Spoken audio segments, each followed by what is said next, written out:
Assalamualaikum warahmatullahi wabarakatuh. Halo semuanya teman-teman. Selamat siang, selamat datang kembali di channel kesayangan kita, channel Ilo Entry. Dan masih bersama saya Ilo dimanapun teman-teman berada. Semoga teman-teman selalu dalam keadaan sehat walafiat, tanpa kekurangan satu apapun. Amin amin ya robbal alamin. Dan pada kesempatan yang baik ini, kami akan membawakan kisah full version lagi teman-teman ya. Jadi setiap minggunya nanti kami akan adakan full version, karena ini sesuai dengan permintaan dari teman-teman ya. Jadi juga untuk merangkum kisah-kisah yang partnya panjang, jadi kita gabung, takutnya ada yang kelewatan nih dari teman-teman. Dan kisah kali ini adalah kisah original dari Ilo, yang mana Warung Kopi Bu Asih. Wow, kisah yang legendaris ya. Jadi salah satu favorit saya nih kisah ini, dan banyak mungkin teman-teman yang awalnya kenal dengan Ilo, tahu channel Ilo dari kisah Warung Kopi Bu Asih ini. Dan sebelum kita masuk ke dalam kisahnya, buat teman-teman mungkin yang baru bergabung, kami ucapkan selamat bergabung. Silakan bisa diklik dulu tombol subscribe-nya, jangan lupa lonceng notifikasinya juga dinyalakan, agar teman-teman selalu mendapatkan notifikasi dari konten-konten yang akan kami upload di setiap harinya. Dan untuk channel Ilo Entry ini, kami upload setiap hari teman-teman ya, setiap siang jam 12 siang waktu Indonesia bagian Barat. Dan nggak pakai berlama-lama lagi nih, pasti udah nggak sabaran kan untuk masuk ke dalam kisahnya. Kita langsung saja. Dari halaman belakang rumah Bang Ilo, kita menuju ke Jakarta Selatan.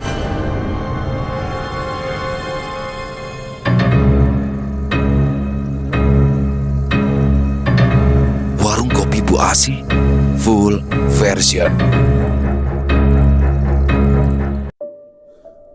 Jakarta, sekitaran tahun 2016. Andi adalah seorang pria perantau asal Jawa Tengah yang berusia 25 tahunan. Ia mencoba mengadu nasib di tengah hiruk-pikuk dan gemerlapnya ibu kota dengan hanya berbekal jasa D3 dan mungkin disertai keberuntungan. Pada akhirnya Andi dengan cepat berhasil mendapatkan satu pekerjaan di salah satu perusahaan swasta yang berada di daerah Jakarta Pusat. Memang gajinya tidaklah terlalu besar, tapi cukup untuk seorang pria lajang seperti Andi. Saat itu, ia menganggap pekerjaan itu hanyalah sebagai batu loncatan saja, karena apabila Andi terlalu pilih-pilih, malah ia takut nantinya akan kehabisan uang sakunya yang memang tidak dibawa banyak oleh Andi dari kampungnya. Tidak apa-apa, yang penting saat ini aku punya penghasilan. Walau tidak terlalu besar ya, tapi paling tidak aku tidak menganggur, batin Andi saat ia pertama kali menerima tawaran kerja itu. Andi mengontrak sebuah rumah di daerah Tangerang Selatan. Ya, dia sengaja memilih daerah pinggiran Jakarta dengan alasan karena harga sewa rumah di daerah sana masih jauh lebih murah, perbandingannya bisa separuh dari harga kontrakan di wilayah DKI Jakarta. Saat itu, Andi mengontrak di rumah kontrakan milik Haji Matroji yang memang terkenal murah di daerah situ. Namun demikian, kondisi rumah kontrakannya cukup nyaman untuk seorang pria bujang seperti Andi. Dan sebagai alat transportasi, Andi berbekal sepeda motor Honda Beat yang terkenal irit bensin yang memang sengaja ia bawa dari kampungnya demi untuk menghemat pengeluaran, agar nantinya sebagian dari uang gajinya bisa disisihkan sedikit untuk menabung.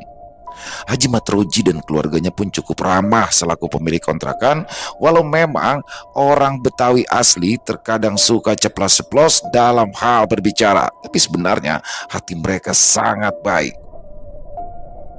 Kontrakan Andi berada persis di samping rumah Pak Haji Matroji yang tinggal bersama istri dan anak-anaknya. Beliau juga sudah dianggap sebagai orang tua kedua bagi Andi karena sifatnya yang sungguh-sungguh baik dan sangat perhatian padanya. Setiap pagi, Andi berangkat kerja pukul 6 pagi karena ia masuk kerja di pukul 8 pagi dan akan pulang di pukul 4 sore. Dan lalu biasanya ia tiba di rumah kontrakan menjelang maghrib.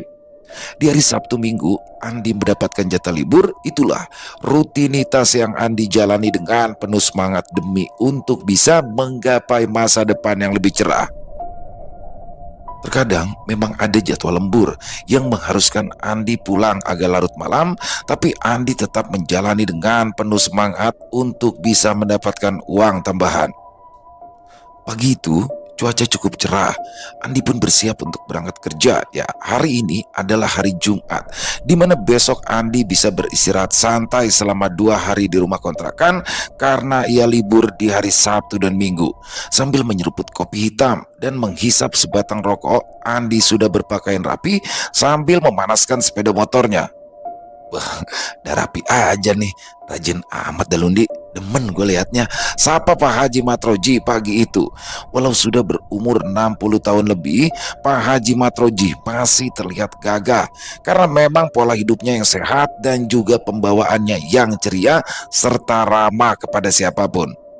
Iya Pak Haji, kalau saya kan memang harus rajin, biar nantinya kayak Pak Haji, masa tuanya enak, santai-santai, punya banyak kontrakan. Jawab Andi yang langsung disambut gelak tawa mereka berdua. Tak lama kemudian, Andi pun berpamitan kepada Haji Matroji untuk segera berangkat kerja.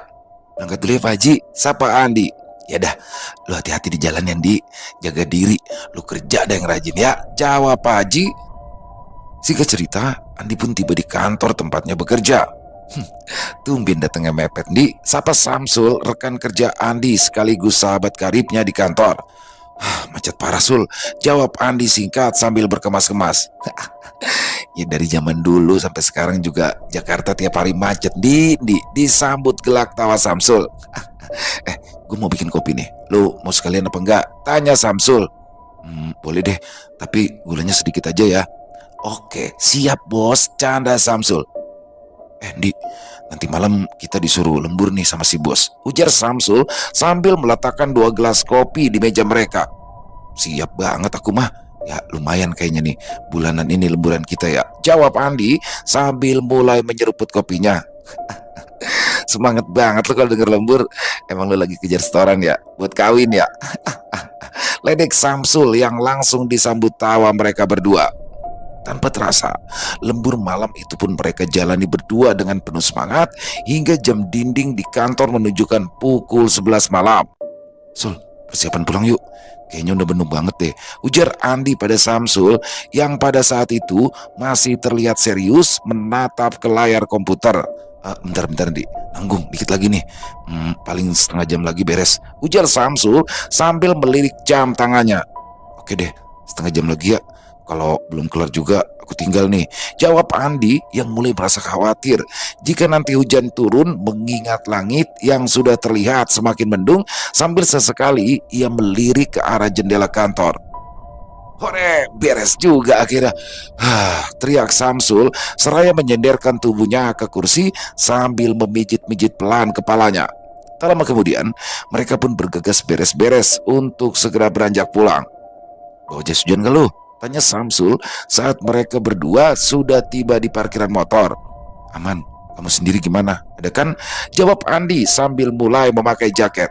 Aman, mudah-mudahan hujannya turun pas kita udah sampai rumah ya, ujar Samsul sambil memakai helm. Oke, yuk cabut, hati-hati di jalan.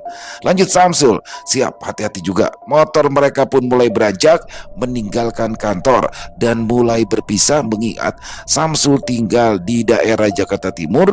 Samsul memang dia adalah kelahiran Jakarta dan sampai saat ini dia masih tinggal bersama orang tuanya. Samsul adalah kawan kantor yang paling dekat dengan Andi. Dia anak yang baik walau terkadang suka berbuat iseng. Andi terus memacu sepeda motornya menembus dinginnya malam saat itu. Sambil sesekali ia melirik jam tangan yang saat itu mulai menunjukkan pukul 12:30 malam. Namun di tengah perjalanan gerimis mulai turun. Andi pun menambah kecepatan motor dan berharap hujan tidak turun dengan deras. Dan tiba-tiba saja ketika ia sudah mulai memasuki daerah kawasan Jakarta Selatan, motor Andi terasa bergoyang-goyang. Refleks, Andi memperlambat laju sepeda motornya dan mulai mengarah ke pinggiran trotoar untuk memeriksa kondisi ban motornya. Dan setelah ia periksa, ternyata ban sepeda motor Andi saat itu bocor karena tertusuk paku. Sial, pakai acara bocor ban lagi, gerutu Andi dalam hati. Dibukanya helm yang menutupi kepala dan sebagian wajahnya, ia mengedarkan pandangan, melihat ke sekeliling sambil berharap ada tukang tambal ban di sekitaran situ yang masih buka. tapi nihil. Suasana terlihat sepi dan hanya terlihat beberapa warung dan juga toko yang kini sudah tutup. Dilirik jam tangan saat itu, sudah pukul 1 dini hari. Mau tak mau, Andi terpaksa mendorong sepeda motornya karena ia khawatir jika kerusakan ban dalam motornya semakin parah. Sambil berharap mungkin saja akan ada tukang tambal ban tidak jauh dari tempatnya berada saat itu.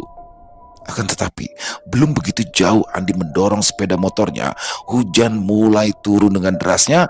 Andi mulai mempercepat langkah dengan setengah berlari sambil menuntun motor, dan tiba-tiba dari kejauhan Andi melihat ada sebuah cahaya lampu yang terlihat menyala redup, dan ternyata setelah ia perhatikan dengan seksama, itu adalah warung kopi yang sepertinya masih buka saat itu.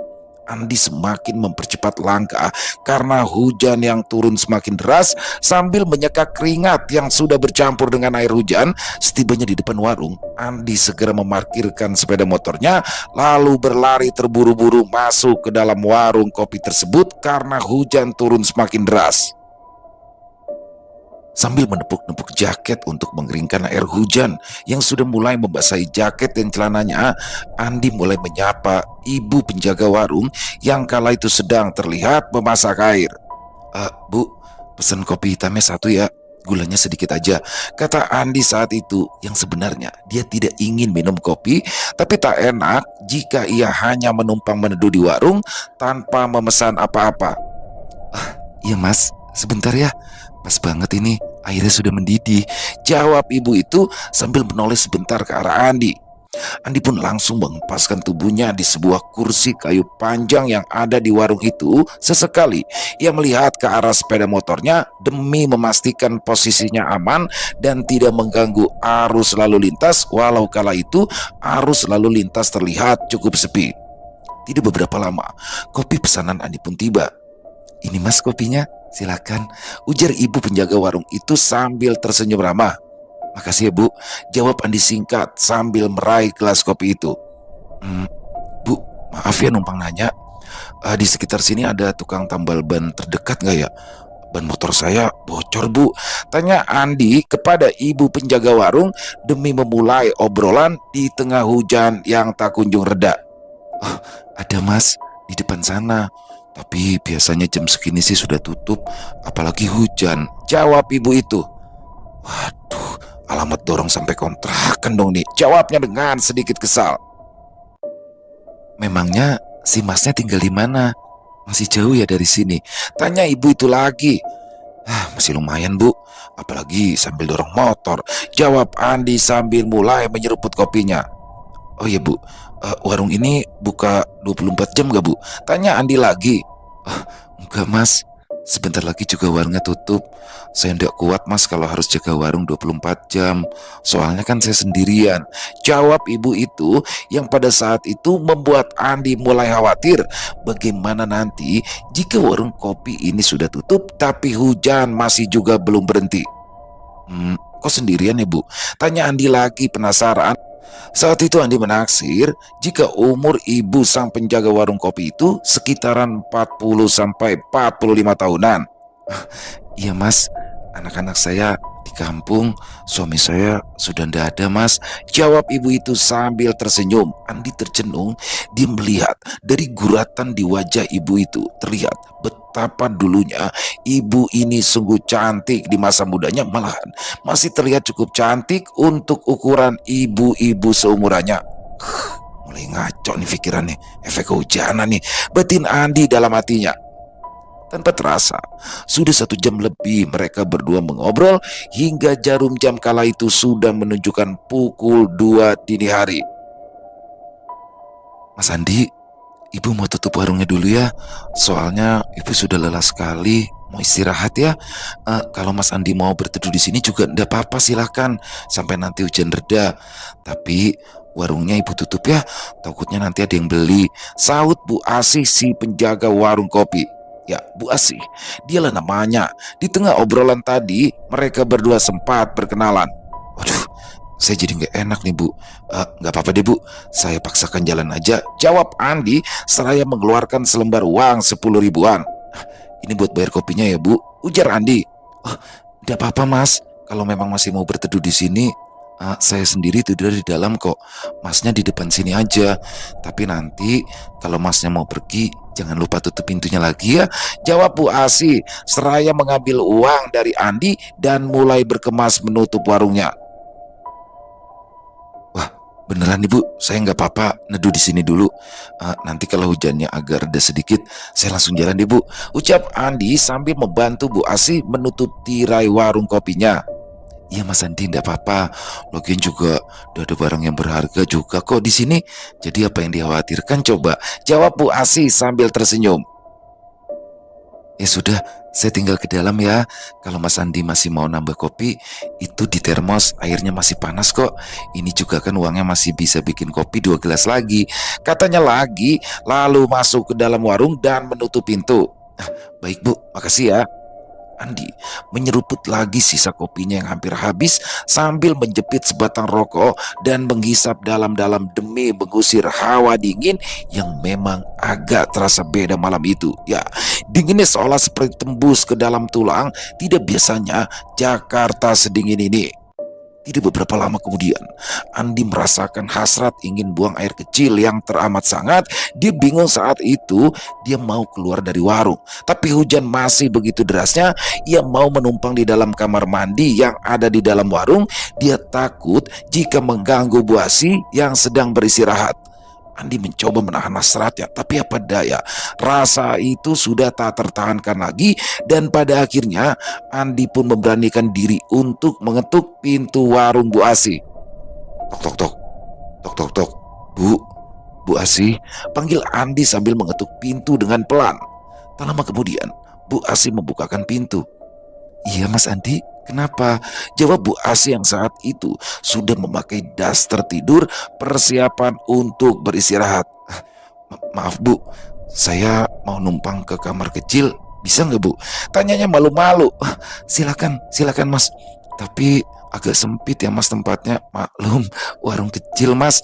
Jawab Bu Asi sambil menunjukkan arah untuk menuju ke kamar mandi. Nggak apa-apa Bu, nggak apa-apa. Makasih ya. Andi mulai melangkah cepat ke arah kamar mandi sambil sedikit melirik ke arah tempat tidur Bu Asi yang memang terlihat sempit tapi bersih dan tertata cukup rapi. Ya, jadi kondisi warung itu ada 3 bagian. Bagian depannya adalah warung utama, lalu di bagian tengah ada ruang istirahat, dan yang paling ujung ada dapur kecil dan kamar mandinya. Warungnya kecil, tapi tertata cukup rapi sehingga nyaman sekali melihatnya. Setelah selesai menunaikan hajat kecilnya, Andi pun langsung keluar dari dalam kamar mandi dan mulai beranjak keluar. Di situ, tanpa sengaja, Andi melirik ke arah tempat tidur Bu Asi dan saat itu dia melihat Bu Asi dalam posisi tiduran miring menghadap ke arah Andi sambil tersenyum. Dan entah kenapa saat Andi melihat senyuman itu, darah Andi tiba-tiba saja terasa mengalir begitu deras dan jantungnya mulai berdegup dengan kencang. Sepersekian detik, Andi sejenak tertegun melihat sosok Bu Asi yang mengenakan daster tipis berwarna putih sehingga memperlihatkan dengan jelas lekuk bentuk tubuhnya. Ketika sadar, Andi pun seketika memalingkan wajahnya karena dia takut jika dia disangka tidak sopan. Namun di luar dugaannya, tiba-tiba terdengar suara halus dari Bu Asi yang terdengar sangat manja di telinga Andi. Mas Andi, kalau memang sudah mengantuk, tidur di sini aja. Jangan dipaksakan jalan. Di luar masih hujan deras loh. Dan tak kenapa saat Andi kembali menoleh ke arah Bu Asi, tiba-tiba saja saat itu Andi seolah seperti terbius dengan pesonanya. Dada Andi mulai terasa bergemuruh, kepalanya terasa panas. Andi melangkah dengan langkah bergetar menuju ke arah Bu Asi yang sedang berbaring. Gak apa-apa nih Bu, kalau kalau aku istirahat di sini, tanya Andi dengan nada bergetar. Gak apa-apa Mas Andi, Sini, jawab Bu Asi sambil menggeser badannya hingga menyisakan satu tempat untuknya. Isi kepala Andi mulai berkecamuk, darah mudanya bergejolak, dan entah kenapa Bu Asi saat itu benar-benar terlihat mempesonanya.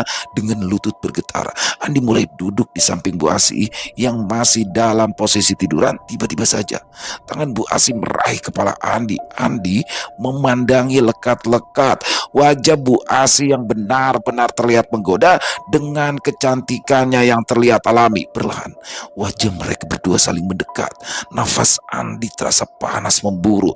Tangannya mulai bergerak liar dan Andi terhanyut dalam dekapan Bu Asi. Di dalam warung itu, di tengah derasnya hujan malam itu, diselimuti udara yang terasa semakin dingin, mereka berdua terhanyut dalam perbuatan yang tidak sepantasnya mereka berdua lakukan. Mentari sudah menampakkan dirinya. Burung-burung bersautan dengan merdunya. Suara deru kendaraan samar-samar mulai terdengar. Tiba-tiba saja Andi terbangun oleh sebatang ranting kecil yang jatuh tepat di wajahnya. Dan betapa kagetnya Andi di saat ia terbangun. Andi baru tersadar jika saat itu dia sudah berada di dalam saluran air atau got yang sudah tidak berfungsi. Posisinya berada tepat di balik sebuah pohon besar, persis di depan pagar salah satu makam yang cukup terkenal di daerah Jakarta Selatan. Betapa paniknya Andi ketika ia menyadari bahwa saat itu dirinya dalam keadaan tanpa menggunakan selai benang pun alias telanjang bulat. Ia segera meraih pakaiannya yang terlihat berada di bawah pohon besar itu dan masih dalam posisi merunduk di dalam saluran air atau got itu. Andi dengan cepat segera memakai pakaiannya. Andi mendapati kembali sepeda motornya yang masih terparkir di pinggir trotoar. Untungnya pagi itu kondisi jalanan masih belum begitu ramai, mengingat hari itu adalah hari Sabtu. Andi segera berjalan cepat mendekati sepeda motornya dan segera memeriksa kondisi motornya. Aneh ya, saat Andi memeriksa ban sepeda motornya yang semalam bocor itu, ternyata pagi itu kondisinya masih baik-baik saja. Mata Andi liar menatap sekeliling. Ya, dia tidak mendapati lagi keberadaan warung kopi Bu Asi. Masih dalam perasaan kacau, langsung saja ia memakai helm, bergegas menaiki sepeda motornya dan langsung memacu kendaraannya untuk segera menuju rumah kontrakannya. Dalam perjalanan pulang, Andi masih terus saja mencoba mengingat kejadian semalam. Ya, Andi masih bisa mengingat dengan jelas. Semalam dia berada di warung kopi Bu Asi dan melakukan semuanya. Tapi kenapa tiba-tiba di pagi hari ia bisa terbangun di dalam saluran air? Kemana? Kemana Bu Asi? Kemana warung kopinya? Semua pertanyaan itu terus berkecamuk di kepala Andi di tengah perjalanannya pulang pagi itu. Saat tiba di depan rumah kontrakan, terlihat Pak Haji Matroji sedang duduk-duduk santai sambil menikmati kopi paginya. Ya, si Andi, mana aja lu? Baru balik ini hari. Tumben-tumbenan nginep di mana emangnya? Tanya Pak Haji saat itu sambil mulai berjalan mendekat. "Eh, nginep di kantor Pak Haji. Sekalian lembur, udah kemalaman soalnya. Maaf ya Pak Haji, saya masuk dulu," jawab Andi gugup sambil membuka helm. "Pujuk, muka lu pucat amat nih. Yaudah dah, lu buruan istirahat, Romana capek banget lu ya," ujar Pak Haji yang saat itu merasa mulai aneh sambil terus memandangi Andi dari atas sampai ke bawah. "Iya Pak Haji, saya istirahat dulu, saya masuk dulu ya Pak Haji," jawab singkat. Lalu ia bergegas masuk ke dalam rumah. Sesampainya di dalam rumah, Andi langsung terduduk lemas. Aneh, aneh sekali. Bener-bener gak masuk akal. Bener-bener gak masuk akal. Gumamnya sambil memijit-mijit kepalanya yang tiba-tiba saja terasa sangat pening, lalu disusul rasa mual yang teramat sangat hingga Andi pun tak kuasa menahan muntah. Namun belum sempat Andi bangkit untuk menuju ke kamar mandi, ia langsung memuntahkan isi perutnya di lantai. Seketika tubuh Andi ambruk. Samar-samar terdengar teriakan dari Pak Haji Matroji di depan pintu, meneriakkan nama Andi dengan nada khawatir. Lalu terlihat pintu rumahnya terbuka dan Pak Haji Matroji dengan sigap langsung memapa tubuh Andi yang saat itu sudah benar-benar tak berdaya, seolah seperti tak punya tenaga lagi. Astagfirullah, lu kenapa, Andi? Mak, mak, sini mak, tong, sini tong, bantuin babe. Pak Haji mulai berteriak memanggil istri dan anaknya untuk membantu dia memapa tubuh Andi. Dan ketika istri dan anak Pak Haji datang, Andi mulai makin terasa pusing dan kepalanya seolah berputar, pandangannya gelap. Andi pingsan. Cukup lama rasanya Andi tak sadarkan diri. Pelan-pelan ia mulai membuka matanya setelah samar-samar terdengar suara Pak Haji Matroji yang sedang mengobrol dengan seorang laki-laki tua yang seumuran dengan Haji Matroji. Nah, udah sadar nih kayaknya si Andi. Mak, seduhin teh manis anget, Pak. Nih si Andi udah bangun. Teriak Pak Haji Matroji kepada istrinya yang kala itu berada di dapur. Andi mencoba bangkit dari tidurnya, tapi sepertinya dia masih belum kuat. Hingga akhirnya ia harus dibantu Pak Haji Matroji untuk bisa menyenderkan tubuhnya di atas bale di dalam ruang tamu Pak Haji Matroji. Tak lama kemudian, istri Pak Haji Matroji memberikan segelas teh manis hangat kepada Andi. Nih, lu minum dulu ya, teh hangat pelan-pelan, kata Haji Matroji. Setelah meneguk sedikit teh buatan Bu Haji, Andi mulai memandangi Pak Haji dan juga orang tua berbalut sorban yang berada di samping Pak Haji. Tatapan Andi masih terlihat bingung karena dia saat itu yang tiba-tiba sudah berada di atas bale di ruang tamu Haji Matroji. Bagaimana? Udah enakan belum badan lo? Iya, tadi lu itu gue bawa kemari. Soalnya sebelum pingsan, lu muntah banyak banget di dalam rumah. Jadi rumah lu kotor banget. Tapi tenang, tadi udah diberesin sama anak gua. Lanjut Pak Haji. Lu emangnya habis ngapain sih semalam, Di? Lu kagak mabuk-mabukan kan ya? Kagak minum-minuman kan lu ya? Pak Haji memberondong Andi dengan segala pertanyaan hingga membuat Andi semakin pusing. Biarin dulu Pak Haji. Ini si Andi masih ngumpulin nyawanya tuh, ujar laki-laki yang berada di samping Pak Haji yang suaranya terdengar halus tapi berwibawa. Oh iya Andi, ini namanya Ustadz Rosid. Dia kawan gua yang tadi udah bantuin nanganin lu, ujar Pak Haji mulai memperkenalkan Ustadz Rosid kepada Andi. Terima kasih ya Pak Ustadz, ujar Andi lirih dan dibalas anggukan kepala oleh Ustadz Rosid. Setelah mulai tenang, Andi pun mulai menceritakan seluruh kejadian semalam secara detail kepada Pak Haji Matroji dan juga kepada Pak Ustadz. Tak ada satupun yang terlewat. Dan di akhir cerita, entah kenapa Andi tiba-tiba saja menangis terseduh-seduh. Tak bisa digambarkan perasaan saat itu karena kejadian ini memang baru ia rasakan seumur hidupnya. Tuh kan, bener kan feeling gue. Emang gue udah ngerasa kagak enak waktu ngeliat lu pulang, kayak ada yang aneh gitu sama lu. Pokoknya kayak kagak biasanya dah. Makanya gue sengaja nungguin lu tuh sampai lu udah di dalam rumah. Gue masih nungguin di depan rumah lu, ujar Pak Haji sambil menghela nafas. Nah Ustadz Rosid ini sengaja gue panggil dah bakal nolongin lu. Soalnya gue agak sanggup dah nanganin lu sendirian tadi ya. Lanjut Pak Haji lagi. Sepertinya Mas Andi ini sudah terhanyut terlalu jauh semalam.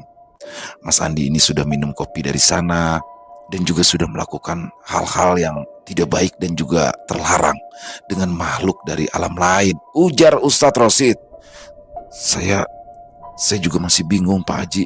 Pak Ustadz, jawab Andi yang kala itu masih menangis. Istighfar Mas Andi ya, minta ampunan padanya. Nah, besok Mas Andi masih harus diruqyah lagi ya. Soalnya makhluk tadi itu hanya pergi sesaat, sepertinya dia masih belum benar-benar pergi, tambah Pak Ustadz. Jadi menurut Pak Haji Matroji, ketika Andi pulang, Pak Haji melihat Andi seolah seperti sedang digandeng oleh sesosok makhluk yang menyerupai wanita. Ya, Pak Haji Matroji memang dikenal bisa dalam hal-hal demikian, tapi setelah mencoba berinteraksi, ternyata sosok jin yang menyerupai wanita yang dikenal Andi dengan nama Bu Asi itu, Pak Haji Matroji merasa ia tidak mampu menanggulanginya seorang diri. Lalu Pak Haji berinisiatif meminta bantuan kepada Ustadz Rosid dan alhamdulillah sosok Bu Asi pun pergi. Tapi di mata Pak Ustadz Rosid, sosok Bu Asi belumlah benar-benar pergi karena sepertinya sosok itu masih belum rela untuk begitu saja melepaskan Andi. Ustadz Rosid pun melanjutkan ceritanya. Kata dia, saat itu jin itu berkata, Mas Andi sendiri yang mencium buku semalam. Aku tidak pernah memaksa. Kalian jangan pernah ikut campur, ujar Bu Asi kepada Ustadz Rosid. Mungkin benar kau tidak memaksa. Tapi dia melakukan semua itu atas tipu daya yang sudah kau lakukan. Bentak Ustadz Rosid tak mau kalah. Aku akan pergi jika memang Mas Andi yang memintanya sendiri. Begitulah kata-kata yang diucapkan Bu Asi terakhir kalinya. Makhluk-makhluk seperti itu penuh tipu daya, Nak Andi. Jika kita lengah sedikit saja, ya maka kita akan masuk ke dalam perangkap mereka.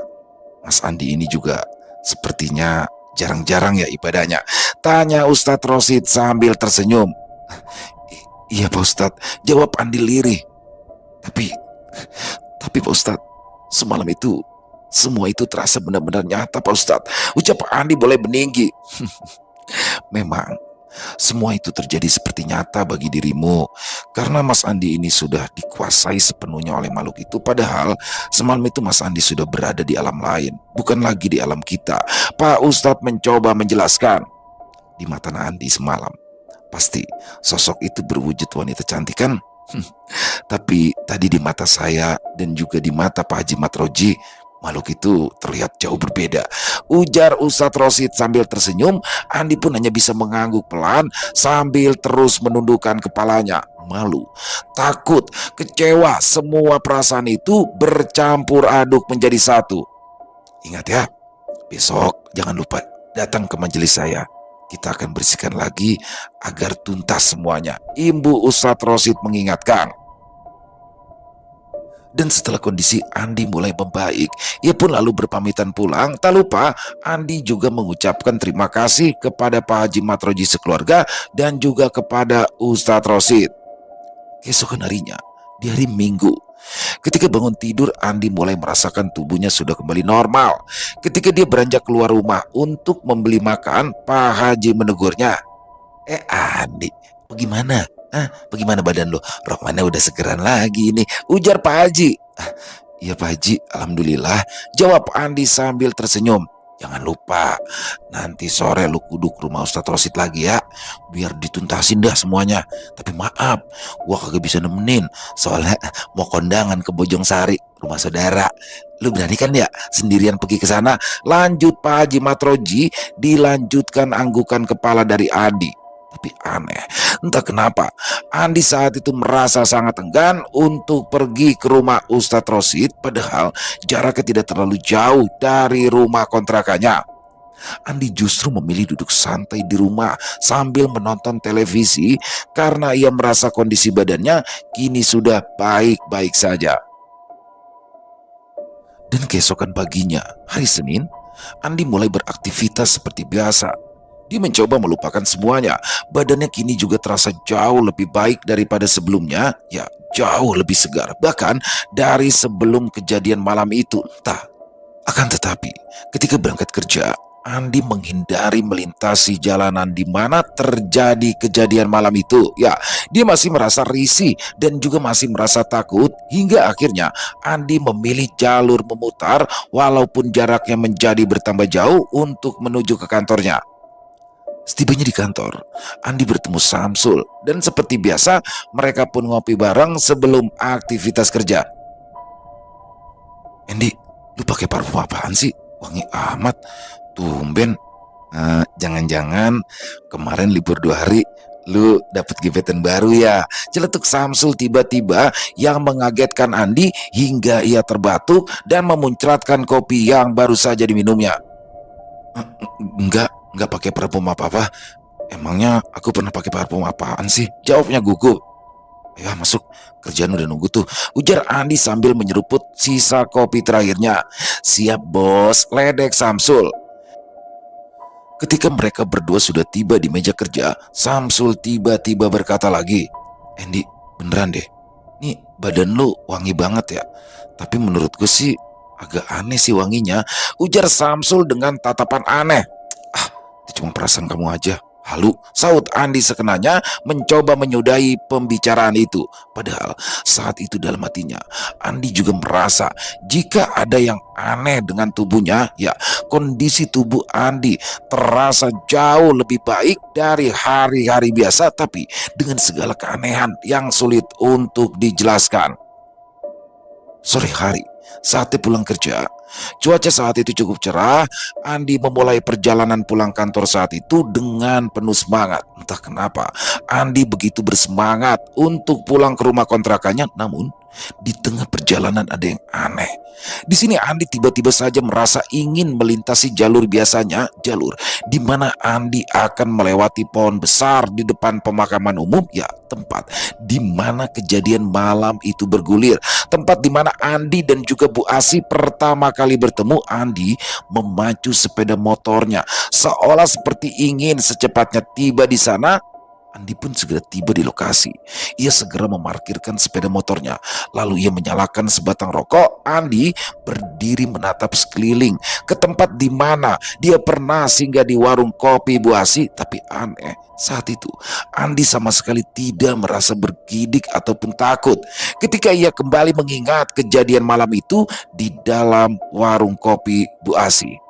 Padahal tadi pagi saja ketika ia berangkat kerja, ia mencoba sebisa mungkin menghindari jalur ini karena rasa takut yang masih menyelimutinya. Tapi entah kenapa sore itu Andi berdiri di situ, di samping pohon besar di depan pemakaman umum. Andi menyenderkan tubuhnya di pohon besar itu sambil menatap lalu lalang kendaraan yang melintas. Ia hisap dalam-dalam rokoknya, menghembuskan pelan-pelan. Perasaannya benar-benar aneh sore itu. Ya, benar-benar aneh. Bukannya takut ketika Andi berada di situ. Bukannya takut ketika ia membayangkan semua kejadian malam itu. Tapi, ya, Andi tidak bisa lagi membohongi dirinya. Saat itu, Andi benar-benar rindu Bu Asi. Andi sangat ingin bertemu lagi dengan Bu Asi. Dihisapnya lagi rokok yang hampir habis. Lalu ia injak. Andi berbalik menghadap ke lokasi bekas warung kopi Bu Asi itu. Kemana kamu Bu Asi? Aku harus cari kemana lagi kamu. Aku rindu. Aku ingin lagi. Ucapnya lirih. Andi lalu menaiki sepeda motornya dan meneruskan perjalanan pulang. Tanpa terasa air matanya menetes saat sepeda motornya mulai terpacu. Aku benar-benar rindu kamu Bu Asi. Batin Andi lirih. Tangerang Selatan malam itu masih diguyur hujan yang turun membasahi bumi sedari sore tadi. Saat ini hujan belum juga mau berhenti dan justru turun bertambah deras. Di dalam sebuah rumah kontrakan sederhana, tampak seorang pemuda berusia sekitar 25 tahunan sedang duduk menonton televisi sambil menghisap rokok yang terjepit di sela jari telunjuk dan jari tengahnya. Sesekali terlihat ia menyeruput segelas kopi hitam yang terletak tak jauh dari asbak di atas mejanya. Matanya terus menatap ke arah televisi, tapi tatapannya seolah seperti kosong. Pikirannya melayang tak kemana. Ya, setelah kejadian di warung kopi Bu Asi seminggu yang lalu, Andi memang masih belum bisa melupakannya. Ia masih terus terbayang-bayang wajah Bu Asi, layaknya sang kekasih yang menahan rindu teramat dalam. Bagaimana caranya aku bisa bertemu kau lagi Bu Asi? Andi bergumam pelan seraya menutupi wajahnya dengan kedua tangannya. Jarum jam di dinding saat itu sudah menunjukkan pukul 2 dini hari. Tak lama kemudian ia pun mematikan televisinya, lalu beranjak dari duduknya dan berjalan gontai menuju kamar. Dia ingin segera beristirahat karena esok pagi rutinitas kerja sudah menunggunya. Namun, baru saja Andi mencoba menutup mata, tiba-tiba saja hidungnya mencium bau wangi, ya seperti wangi kembang melati. Lalu masih dengan kondisi mata yang setengah terpejam, Andi mendengar samar-samar suara wanita seolah seperti berbisik halus di telinganya. Aku selalu ada di sampingmu. Jaga selalu hatimu untukku ya. Seketika Andi langsung terbangun. Ia terduduk di atas kasurnya sambil saat itu matanya terus menatap liar ke arah sekeliling. Telinganya dipasang tajam. Tapi saat itu ia tidak melihat siapapun atau mendengar apapun, tapi wangi aroma melati itu juga sirna seketika. "Bu Asih, kau di mana?" Andi bergumam pelan. Ia lalu membantingkan lagi tubuhnya merebah di atas kasur dan tak lama kemudian Andi tertidur lelap. Begitu, Andi bersiap untuk berangkat kerja. Dia terlihat seperti tergesa-gesa. Rupanya Andi bangun kesiangan, lalu dengan terburu-buru Andi pergi meninggalkan rumah kontrakannya dengan mengendarai sepeda motor tanpa sedikit pun ia menoleh ke arah Haji Matroji yang pagi itu terlihat sedang bersantai di teras rumahnya sambil menikmati segelas teh manis hangat dengan ditemani sang istri. "Tuh anak udah berubah banget deh sekarang," ujar Haji Matroji. "Lah, berubah bagaimana sih bang?" timpal Bu Haji.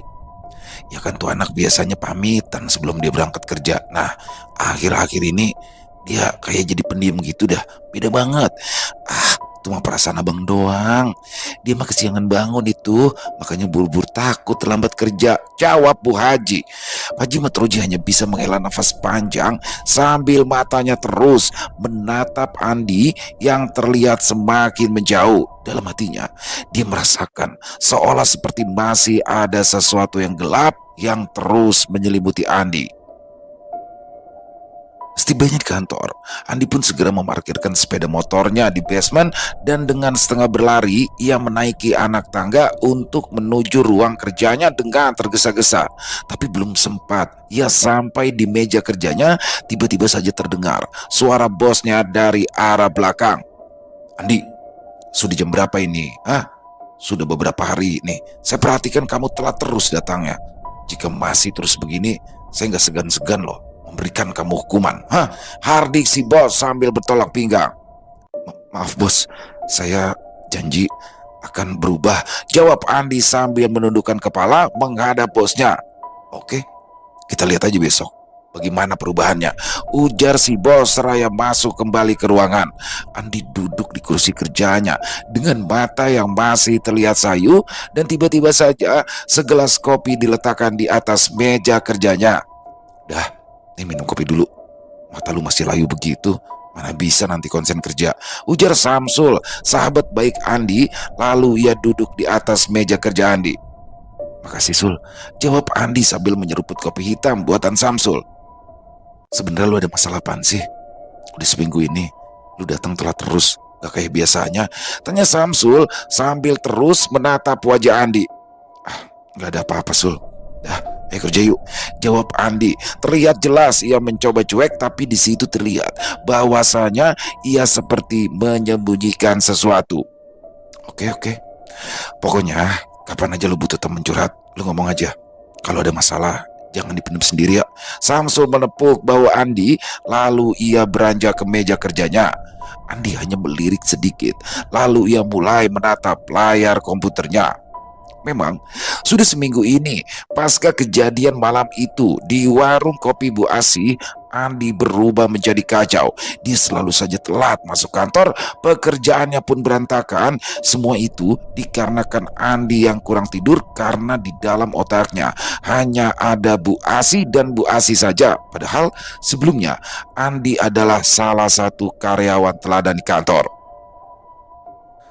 Selesai jam kantor, Andi pun segera bergegas pulang. Padahal biasanya sebelum pulang Andi selalu menyempatkan diri untuk minum kopi bersama Samsul sahabatnya. Ya, kini Andi benar-benar berubah. Tiada lagi keceriaan di dalam hidupnya. Samsul merasa kehilangan sahabatnya. "Gue harus bisa membantunya. Sepertinya si Andi ini lagi punya masalah berat," batin Samsul saat itu kala melihat kepergian Andi yang bersiap pulang dari jendela kantornya. Selepas maghrib, Andi tiba di rumah kontrakannya. Ia langsung masuk dan mengunci pintu, terduduk lesu di ruang tamu tanpa terlebih dulu melepaskan sepatu dan juga jaketnya. Lelah sekali rasanya hari itu ia rasakan, karena memang sudah beberapa hari ini ia kurang tidur, matanya pelan-pelan terpejam. Dan saat dirinya belum benar-benar tertidur, tiba-tiba saja tercium samar aroma wangi melati. Lamat-lamat terdengar halus bisikan wanita di telinganya. Jika kau ingin kita bisa bertemu lagi, segeralah pindah dari rumah ini. Kau rindu padaku, bukan? Andi langsung berdiri. Ia mengedarkan pandangan ke sekitaran ruang tamu, tapi tak ada siapapun. Ia buka gorden jendela, menatap tajam ke arah luar. Tak ada siapapun juga. Bu Asih menyuruhku pindah agar bisa bersamanya lagi. Gumam Andi pelan. Apa yang dilakukan Haji Matroji dan Ustadz Rosid hingga aku seperti terhalang untuk bisa bertemu Bu Asih lagi? Jika memang karena rumah inilah yang menghalangi, baik, aku akan segera pindah. Gumam Andi sambil menyeringai. Ya, Andi sudah benar-benar kacau. Padahal ia sudah tahu dan juga sadar jika dia dan Bu Asih berbeda alam. Tapi sepertinya ia tak lagi peduli. Bahkan ia siap melakukan berbagai cara agar dapat berjumpa lagi dengan Bu Asih. Andi sudah terhanyut dalam rindu dan asmara yang terlarang. Keesokan harinya, Andi segera mengurus cuti kerja selama beberapa hari dengan alasan untuk pindah kontrakan, dan sepulang kerja hari itu juga ia mulai hunting untuk mencari tempat tinggal baru di daerah Jakarta Selatan. Ia sengaja mencari kos-kosan di daerah Jakarta Selatan yang mana lokasinya tidak begitu jauh dari lokasi pemakaman umum tempat di mana ia dan Bu Asih pertama kali bertemu. Dan tidak memerlukan waktu lama, Andi berhasil mendapatkan tempat kos yang lumayan bagus dengan harga cukup terjangkau. Dia kini akan mengekos karena harga sewa rumah kontrakan di daerah Jakarta Selatan sangat-sangat mahal, jauh berbeda daripada di daerah Tangerang. Dan di hari itu juga, Andi berpamitan dengan Haji Matroji sekeluarga. Pak Haji, saya mohon pamit ya. Mohon izin, terima kasih selama ini Pak Haji sekeluarga sudah banyak membantu saya, sudah baik sama saya, ujar Andi sambil menundukkan kepalanya. Di, lu beneran mau pindah, Di? Udah dadakan amat dah, tanya Haji Matroji sambil matanya menatap tajam ke arah Andi. Iya Pak Haji, maaf ya kalau kepindahan saya ini dadakan, jawab Andi masih terus menunduk. Ya udah, lu jaga diri ya di tempat baru lu. Ingat, ibadah lu jangan sampai ditinggalin lagi, ujar Haji Matroji dengan nada khawatir karena dia melihat jika saat itu Andi masih di bawah pengaruh kegelapan. Ingin rasanya Pak Haji melarang kepindahan Andi saat itu, tapi apa daya, dia bukanlah siapa-siapa yang tidak mungkin bisa mengatur-ngatur hidup Andi. Hanya doa yang bisa dia panjatkan agar Andi bisa dijauhkan dari hal-hal yang tidak baik. Rumah kos yang ditempati Andi kini cukup nyaman. Bangunan ini terdiri dari 2 lantai. Ada 4 kamar di atas dan 4 kamar di bawah, dan pemilik kosnya pun tinggal jauh dari rumah kos itu. Jadi kondisinya agak sedikit bebas. Setelah selesai menata barang di kamarnya, Andi pun duduk santai sambil beristirahat di samping jendela kamar, yang mana dari jendela kamarnya itu Andi bisa melihat jauh ke arah perkampungan dari kamarnya yang berada di lantai atas. Namun tiba-tiba semilir angin dingin seperti menerobos masuk melalui jendela kamarnya. Lalu kemudian disusul aroma wangi bunga melati yang mendadak merebak memenuhi seisi ruangan kamar Andi. Bu Asih, gumam Andi seraya menoleh ke arah tempat tidurnya. Brak! Jendela kamar seketika terbanting menutup, dan saat itu juga Andi melihat sosok wanita mengenakan gaun tidur berwarna putih sedang duduk di atas kasurnya. Wanita setengah baya itu duduk sambil menundukkan kepalanya seolah menahan malu. Bu Asih, Andi tersikat kaget seraya berdiri dengan bergetar. Perlahan ia berjalan mendekat ke sosok wanita itu. Bu Asih, aku rindu kamu, Bu. Kamu kemana aja? Ujarnya bergetar, seolah-olah seperti menahan gejolak di dadanya sambil mulai berjongkok di depan sosok wanita yang ternyata adalah sosok Bu Asih. Aku juga rindu kamu, Mas, jawab Bu Asih dengan kepala yang masih tertunduk malu. Kenapa? Kenapa setelah malam itu kau tak pernah muncul lagi? Tanya Andi lagi dengan nafas yang kini mulai tak beraturan, dan kali ini tangannya bergerak sambil mengangkat dagu Bu Asih yang masih saja tertunduk. Ada penghalang? yang membuat kita tidak bisa lagi bertemu di rumah lamamu?" Jawab Bu Asi yang kali ini wajah cantiknya sudah terangkat sambil memandang lekat ke arah Andi. Kini, kini aku sudah pindah, Bu. Jangan pernah tinggalkan aku lagi." Andi berkata lirih seraya mendekatkan wajahnya ke wajah Bu Asi. "Mulai saat ini, kita akan terus bersama. Takkan ada yang bisa memisahkan kita," ucap Bu Asi pelan. Lalu ia tak bisa berkata-kata lagi karena saat itu bibirnya sudah tertutup dengan lembut oleh bibir Andi. Dan di malam itu, kedua makhluk berbeda alam itu menumpahkan semua rasa rindu yang sudah terpendam lama. Mereka berdua terlarut di dalam kamar kos Andi layaknya pengantin baru. Di pagi harinya, Andi terbangun karena silaunya cahaya mentari yang masuk menerobos melalui jendela kamarnya yang saat itu sudah terbuka. Ia menggeliat malas, lalu matanya menatap ke arah jendela kamarnya yang terbuka saat itu. Senyum tipis terpancar di bibirnya. Rasa rindu yang sudah tertumpah tadi malam justru menimbulkan rasa rindu baru yang jauh lebih besar lagi. Segera ia beranjak bangun, lalu berjalan gontai ke arah kamar mandi. Seluruh tubuhnya terasa remuk saat itu. Setelah selesai mandi, tubuh Andi seketika menggigil hebat. Ia pun langsung merebahkan tubuhnya di atas kasur dan menutupi seluruh tubuhnya dengan selimut. Andi mengalami demam tinggi. Di masa cutinya selama 3 hari, selama itu pula lah, di setiap malamnya, dia selalu menghabiskan malam-malamnya bersama Bu Asi. Mereka berdua seperti layaknya sepasang kekasih yang sedang dimabuk asmara. Asmara terlarang berbeda alam.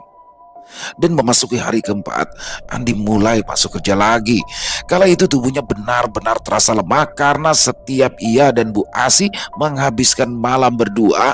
Energi Andi seolah seperti benar-benar tersedot habis. Mulai terlihat garis hitam di bawah matanya, pertanda ia kurang tidur. Wajahnya pun terlihat sangat pucat karena pagi itu ia masih mengalami demam tinggi. Akan tetapi, karena masa cutinya yang sudah habis, mau tak mau, hari itu Andi pun memaksakan diri untuk berangkat kerja. Setibanya di kantor, Andi banyak melamun. "Dik, lu kenapa sih? Kok akhir-akhir ini berubah banget? Lu tuh kayak bukan Andi yang gua kenal deh.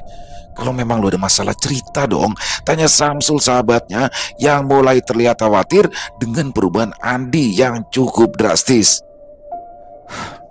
"Nanti pulang kerja kita ngobrol ya, Sul. Kita ngobrol di kantin aja," jawab Andi singkat. Dan setelah jam pulang kantor, Samsul dan Andi pun mampir di kantin kantor yang pada saat itu masih buka. Samsul memesan 2 gelas kopi panas, lalu mereka berdua mulai terlihat mengobrol. "Sebenarnya ada apa sih, Di? Lu sekarang tuh kelihatan kacau banget deh." Samsul membuka obrolan. "Aku juga bingung, Sul. Karena kejadian yang sedang aku alami ini sangat-sangat tidak logis. Tapi sungguh terjadi." "Gak logis? Maksud lu gimana sih?" Cecara Samsul. Aku sedang jatuh cinta, Sul," jawab Andi lirik. Andi, lu jatuh cinta kok sampai segininya?" "Parah, gue pikir ada apa Andi ini?" Samsul tertawa kala mendengar ucapan Andi barusan. Tapi ini bukan jatuh cinta biasa, Sul. Aku jatuh cinta dengan makhluk dari dunia yang berbeda. Bahkan aku sepertinya sudah terlalu jauh. Aku terlalu jauh melangkah," ujar Andi. "Hah? Lu serius, Di? Lu lagi gak bercanda kan?" Samsul masih tak percaya. "Kau sahabatku yang paling dekat, Sul. Baru kau yang tahu permasalahan ini." Lalu Andi pun di situ menceritakan kisah sedari awal pertemuan antara dirinya dengan Bu Asi sampai dengan hari ini secara detail tanpa ada yang terlewat sedikit pun. Samsul menghela nafas panjang, matanya lekat menatap Andi. "Masalah lu tuh unik, nih. Jujur aja ya, baru pertama kali ini gue dengar. Bingung juga sih gue untuk nyari solusinya," ujar Samsul. Aku tersiksa banget dengan keadaan ini, Sul. Setiap aku bangun di pagi hari, badanku terasa remuk redam. Demam selalu menemani hari-hariku. Tapi di malam harinya, aku seperti ingin lagi dan lagi. Aku tersiksa banget, Sul. Andi menunduk seraya menjambak rambutnya sendiri. Di, seberat-beratnya masalah, pasti akan ada jalan keluarnya. Ya kalau saran gue nih ya, lu segera deh temuin kedua orang tua lu. Lu ceritain semua masa lalu sama mereka. Selama orang tua kita masih ada, maka merekalah solusi terakhir kita jika masalah yang kita temuin itu menemukan jalan buntu. Ujar Samsul sambil menepuk-nepuk punggung Andi. Orang tuaku pasti akan marah mendengar ceritaku, Sul. Di lain sisi, aku benar-benar tidak mau berpisah dengan Bu Asih. Ucap Andi lirih. Andi, sebaik-baiknya doa itu adalah doa dari orang tua kita. Udah, besok lu harus segera pulang ke kampung halaman lu di Jawa Tengah. Segala urusan cuti dari kantor, biar gue yang urus. Cuma itu yang bisa gue lakukan sebagai sahabat lu, Di. Makasih ya, Sul. Andi merasa terharu dengan segala kebaikan Samsul. Di keesokan harinya, Andi pun segera berangkat seorang diri menuju kampung halamannya di Jawa Tengah. Dan singkat cerita, tibalah Andi di rumah orang tuanya. Ia pun disambut hangat dengan pelukan dan kecupan hangat sang ibu yang sangat bahagia dengan kehadiran putranya yang baru pertama kali ini pulang setelah merantau ke ibu kota. Tapi sang ibu di situ juga kaget kala melihat keadaan putranya yang saat itu terlihat pucat dan kurus. "Kamu kenapa, Nak? Sakit? Hah? Ayo, ayo, masuk dulu ya," ujar sang ibu sambil menggandeng Andi masuk ke dalam rumah. "Pak, ini loh anakmu pulang," teriak sang ibu memanggil-manggil ayahnya Andi yang langsung keluar dari dalam kamar disambut cium tangan Andi dan dibalas pelukan hangat ayahnya. Ayah Andi bernama Papa Idi dan ibunya Andi bernama Busri.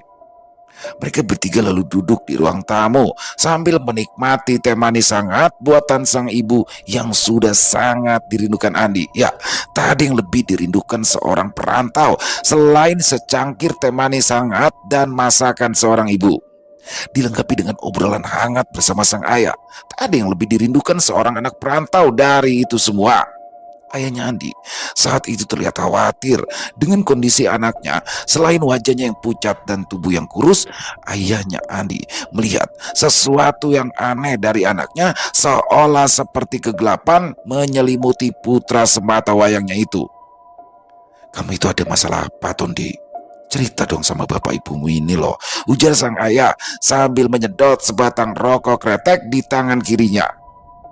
"Gak ada masalah apa-apa, Pak. Mungkin Andi hanya kelelahan aja. Semuanya baik-baik aja kok." Andi menjawab pertanyaan sang ayah dengan tersenyum, tapi insting seorang ayah sangat-sangat tajam. Dia tahu bahwa kondisi anaknya sedang tidak baik-baik saja. "Ya sudah, kalau gitu kita makan dulu ya. Kamu juga pasti sudah kangen kan dengan sayur bayam masakan ibumu?" Lanjut ayahnya sambil menyuruh ibunya Andi untuk segera menyiapkan makanan. Setelah makan dengan lahap masakan sang ibu yang sudah sangat dirindukan olehnya, Andi meminta izin kepada orang tuanya untuk sejenak beristirahat di kamar karena badannya terasa sangat lelah setelah menempuh berjam-jam perjalanan jauh dari ibu kota. Dan setelah Andi masuk ke dalam kamarnya, terdengar ayah dan ibunya sedang bercakap-cakap di depan teras rumah mereka. "Ada yang aneh, Bu, dengan anak kita. Dia itu seperti menyembunyikan sesuatu," ujar Papa Idi kepada istrinya. "Iya, Pak, bener. Aku juga ngerasa beda sama anak kita. Aku khawatir, Pak. Badannya sampai kurus kering begitu." Busri terlihat menahan tangis. "Bapak akan pergi ke rumah Simbah. Selain mengabarkan bahwa cucunya sudah pulang, semoga saja Simbah bisa membantu memberikan solusi," lanjut Papa Idi. "Ajak aja toh Pak Simbah ke sini biar segera ditangani anak kita itu," ujar Busri. "Baik, Bu, aku berangkat sekarang ya." Ya, Mbak Tejo memang terkenal sebagai sesepuh desa yang masih memegang teguh prinsip kejawen. Beliau sangat dihormati di kampung itu dan beliau juga sangatlah dekat dan sayang kepada Andi sebagai cucu kesayangan Simbah. Rumah Mbak Tejo terletak tidak jauh dari rumah orang tuanya Andi, tapi dengan kondisi yang sudah uzur, Simbah harus dibimbing untuk dibawa ke rumah. Selepas Isya, Simba tiba di rumah orang tua Andi. Andi pun segera sungkem dengan Simba, lalu mereka semua menikmati hidangan makan malam yang sudah disiapkan sebelumnya oleh Bu Sri. Sedari awal sampai selesai makan, Simba terlihat beberapa kali menatap tajam ke arah Andi duduk saat itu. Andi pun belum menyadari tatapan Simba karena saat itu ia masih terlihat sibuk makan dengan lahap masakan ibunya. Dan setelah selesai makan, Papa Idi, Busri, Batejo, dan Andi berkumpul di ruang tamu untuk menikmati kopi panas dan beberapa cemilan ringan untuk menemani obrolan melepas rindu atas kedatangan Andi. "Kamu itu di Jakarta ngapain aja, Le?" ucap Batejo mengawali obrolan malam itu. "Ah, saya kerja di kantoran, Mbah," jawab Andi agak gugup karena saat itu ia baru menyadari bahwa sedari tadi mbahnya itu terus menatap dirinya dengan tajam. Papa Idi dan Ibu Sri juga merasa agak aneh dengan tatapan mata Mbah Tejo yang sekilas terlihat menatap tajam terus-menerus ke arah Andi. Akan tetapi, setelah mereka perhatikan dengan seksama, Mbah Tejo bukanlah menatap wajah Andi, tapi tatapan matanya mengarah tepat ke samping kiri Andi. Mereka semua merasa heran dan juga aneh, tapi tak berani bertanya langsung saat itu. "Kamu itu sudah dewasa, Le. Harus bisa memilih teman. Jangan sembarangan dalam memilih teman, ya, Le," lanjut Mbah Tejo. "Iya, Mbah," jawab Andi sambil menunduk karena sepertinya ia sudah tak kuat untuk menatap mata Simba. "Mbah, Bapak, Ibu, saya mohon pamit istirahat di kamar ya." Setelah berpamitan, Andi pun segera masuk ke dalam kamarnya. Sebenarnya saat itu Andi masih rindu dengan semuanya, tapi entah kenapa ia merasa risih dengan kehadiran Simba. Dia bisa merasakan jika Simba sudah tahu tentang hubungan terlarang antara dirinya dan Bu Asi. Karena memang Andi juga paham jika Simbanya adalah orang yang mengerti akan hal-hal gaib. Andi merebahkan tubuhnya di atas kasur kapuk kesayangannya. Dia terus memandangi langit-langit kamarnya sambil bergumam kecil. "Apakah kau ikut ke sini? Aku rindu Bu Asih." Tak lama kemudian, tercium aroma wangi bunga melati yang memenuhi ruangan kamarnya. Andi terduduk seketika. Kau, kau ikut bersamaku. Kau ada di sini, Bu Asih." Andi membatin sambil matanya melihat sekeliling. Di sudut kamarnya terlihat samar sosok Bu Asih memakai baju kebaya rapi sambil saat itu tersenyum manis ke arah Andi. "Bu Asih, sini Bu, duduk di sampingku," ucap Andi setengah berbisik. Terlihat sosok Bu Asih menggeleng pelan sambil tetap tersenyum manis hingga membuat Andi semakin bergetar. "Aku sudah melihat orang tuamu, tapi kita tidak bisa melakukan yang seperti biasa kita lakukan di sini. Tidak sopan," ujar sosok Bu Asih sambil tertunduk malu. Halus sekali suara Bu Asih terdengar di telinga Andi. Suaranya samar-samar, tapi Andi bisa mendengar dengan jelas. Tak lama kemudian, sosok Bu Asih pun perlahan memudar, tapi aroma wangi melati itu masih merebak di seluruh kamar. Simba, Papa Idi dan Bu Sri masih terlihat mengobrol cukup serius di ruang tamu ketika Andi sudah masuk ke dalam kamar. "Anak kalian dalam masalah besar," ujar Mbak Tejo datar. "Masalah apa toh, Mbak? Duh, kok aku jadi deg-degan?" tanya Bu Sri mulai tak enak. "Saya juga sebenarnya sudah merasakan sedari awal dia datang loh, Mbak. Makanya saya jemput Simba supaya bisa langsung lihatnya," Papa Idi menyahut. "Anak kalian diikuti oleh sesosok makhluk yang sangat berbahaya," ujar Simba sambil menghela nafas panjang. "Cucuku ini sudah terlanjur jauh melangkah masuk ke dalam jerat yang dibuat oleh makhluk itu," ujar Simba lagi. "Mbak, tolong Mbak, lakukan sesuatu untuk cucumu, Mbak." Bu Sri di sini mulai menangis. "Pak Idi, segera siapkan segala sesuatu untuk ritualku Aku akan menginap di sini. Kita harus selesaikan malam ini juga, karena semakin lama dibiarkan, maka akan semakin berbahaya.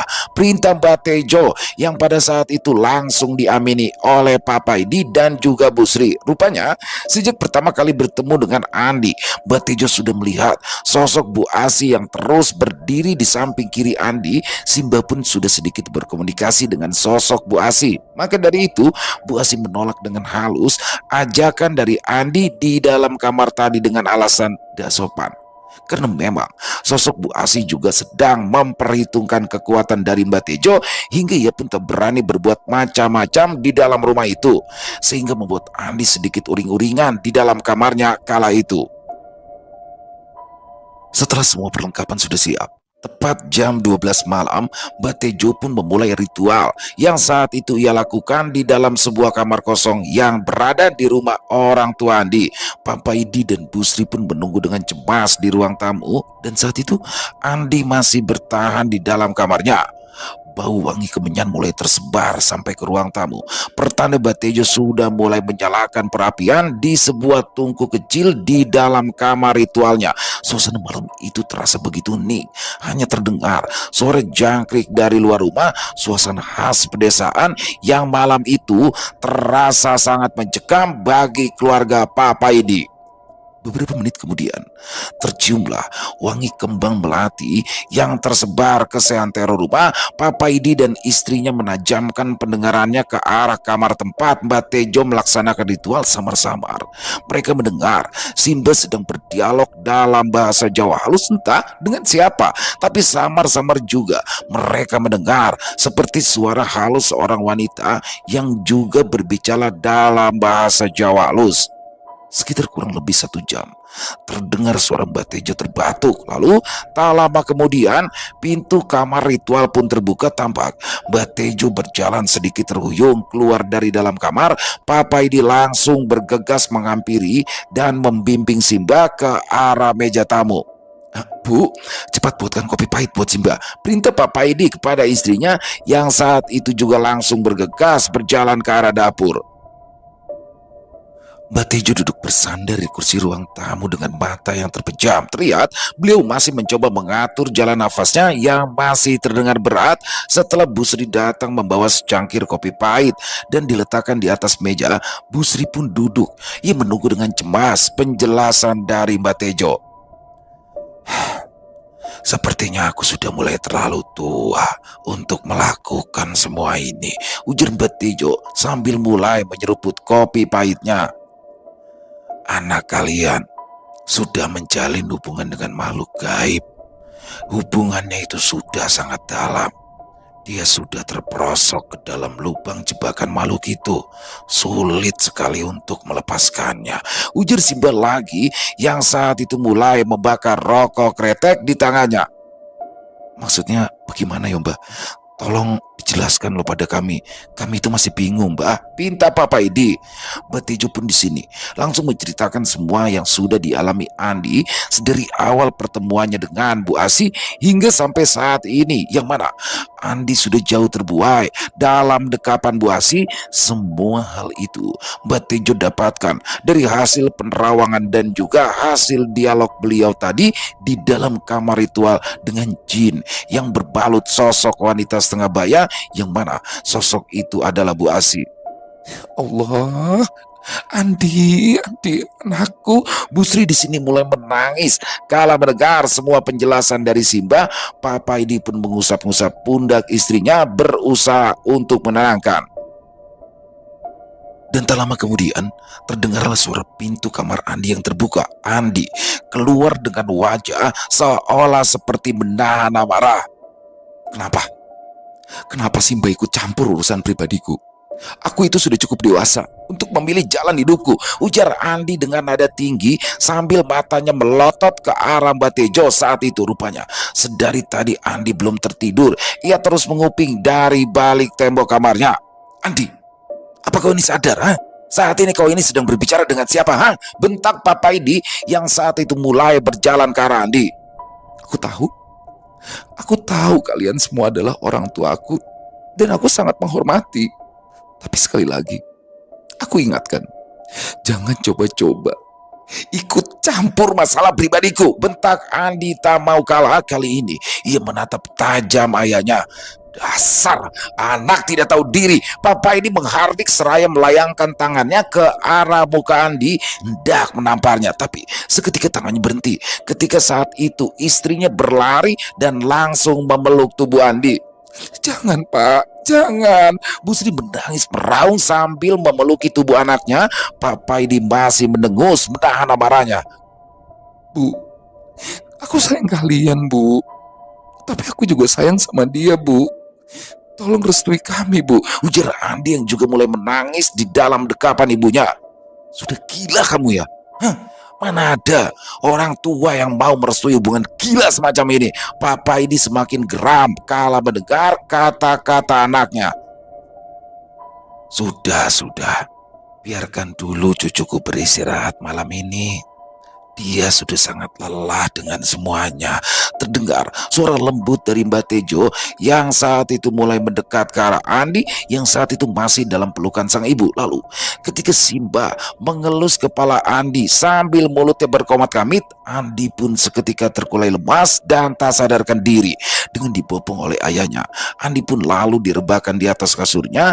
Papa Idi memeluk istrinya sambil mereka menatap lirik ke arah anaknya yang kala itu sudah tertidur.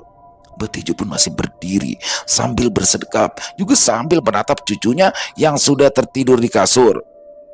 Saat ini, aku itu hanya bisa memasung makhluk itu agar dia tidak bisa melakukan lagi perbuatan-perbuatan tidak senonoh terhadap cucuku. Mbak Tejo berucap lirik. Apa tidak bisa dimusnahkan aja Mbah, makhluk keparat itu? Tanya Papa Idi geram sambil masih memeluk istrinya. Aku bisa saja membakar musnah makhluk itu malam ini juga. Tapi jika itu terjadi, maka aku khawatir akan keselamatan jiwa cucuku yang mungkin bisa ikut bersamanya, jawab Mbak Tejo yang disambut tangis Bu Sri. Makhluk itu sudah masuk jauh ke dalam relung hati dan sukma Andi, seolah tak terpisahkan, layaknya cinta sejati. Jelas Mbak Tejo lagi. Tapi kalian tenanglah, kita tak boleh menyerah terhadap makhluk yang secara derajat kemuliaannya jauh di bawah kita. Jangan pernah berhenti untuk terus memohon kepada Gusti Allah, karena semua yang sudah terjadi itu adalah kehendak-Nya. Kita harus menerima dengan keikhlasan dan tetap berusaha yang terbaik untuk kesembuhan Andi.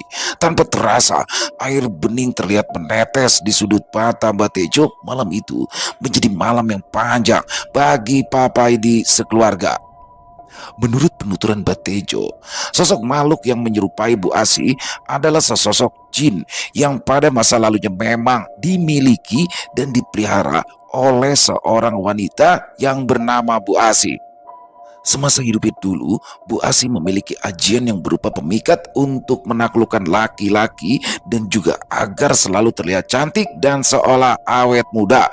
Di masa hidupnya itu, Bu Asi memang terkenal genit dan suka bergonta-ganti pasangan yang mana pada akhirnya dia sendiri tidak pernah menikah sampai akhir hayatnya. Baginya, bisa menaklukkan laki-laki adalah kepuasan tersendiri, terutama laki-laki muda atau laki-laki yang berpangkat. Di masa lalunya dulu, tak terhitung sudah berapa kali Bu Asi menjalin hubungan gelap dengan beberapa pejabat desa atau pengusaha-pengusaha lokal, sampai tibalah suatu saat ia jatuh cinta pada seorang lelaki muda, tapi sang lelaki hanyalah mempermainkan dia. Betapa sakit hatinya saat itu, hingga akhirnya ia memilih mengakhiri hidupnya dengan cara menegak racun. Maka dari itu, jin peliharaan Bu Asi hingga saat ini masih terus mengikuti sifat-sifat mantan majikannya dulu.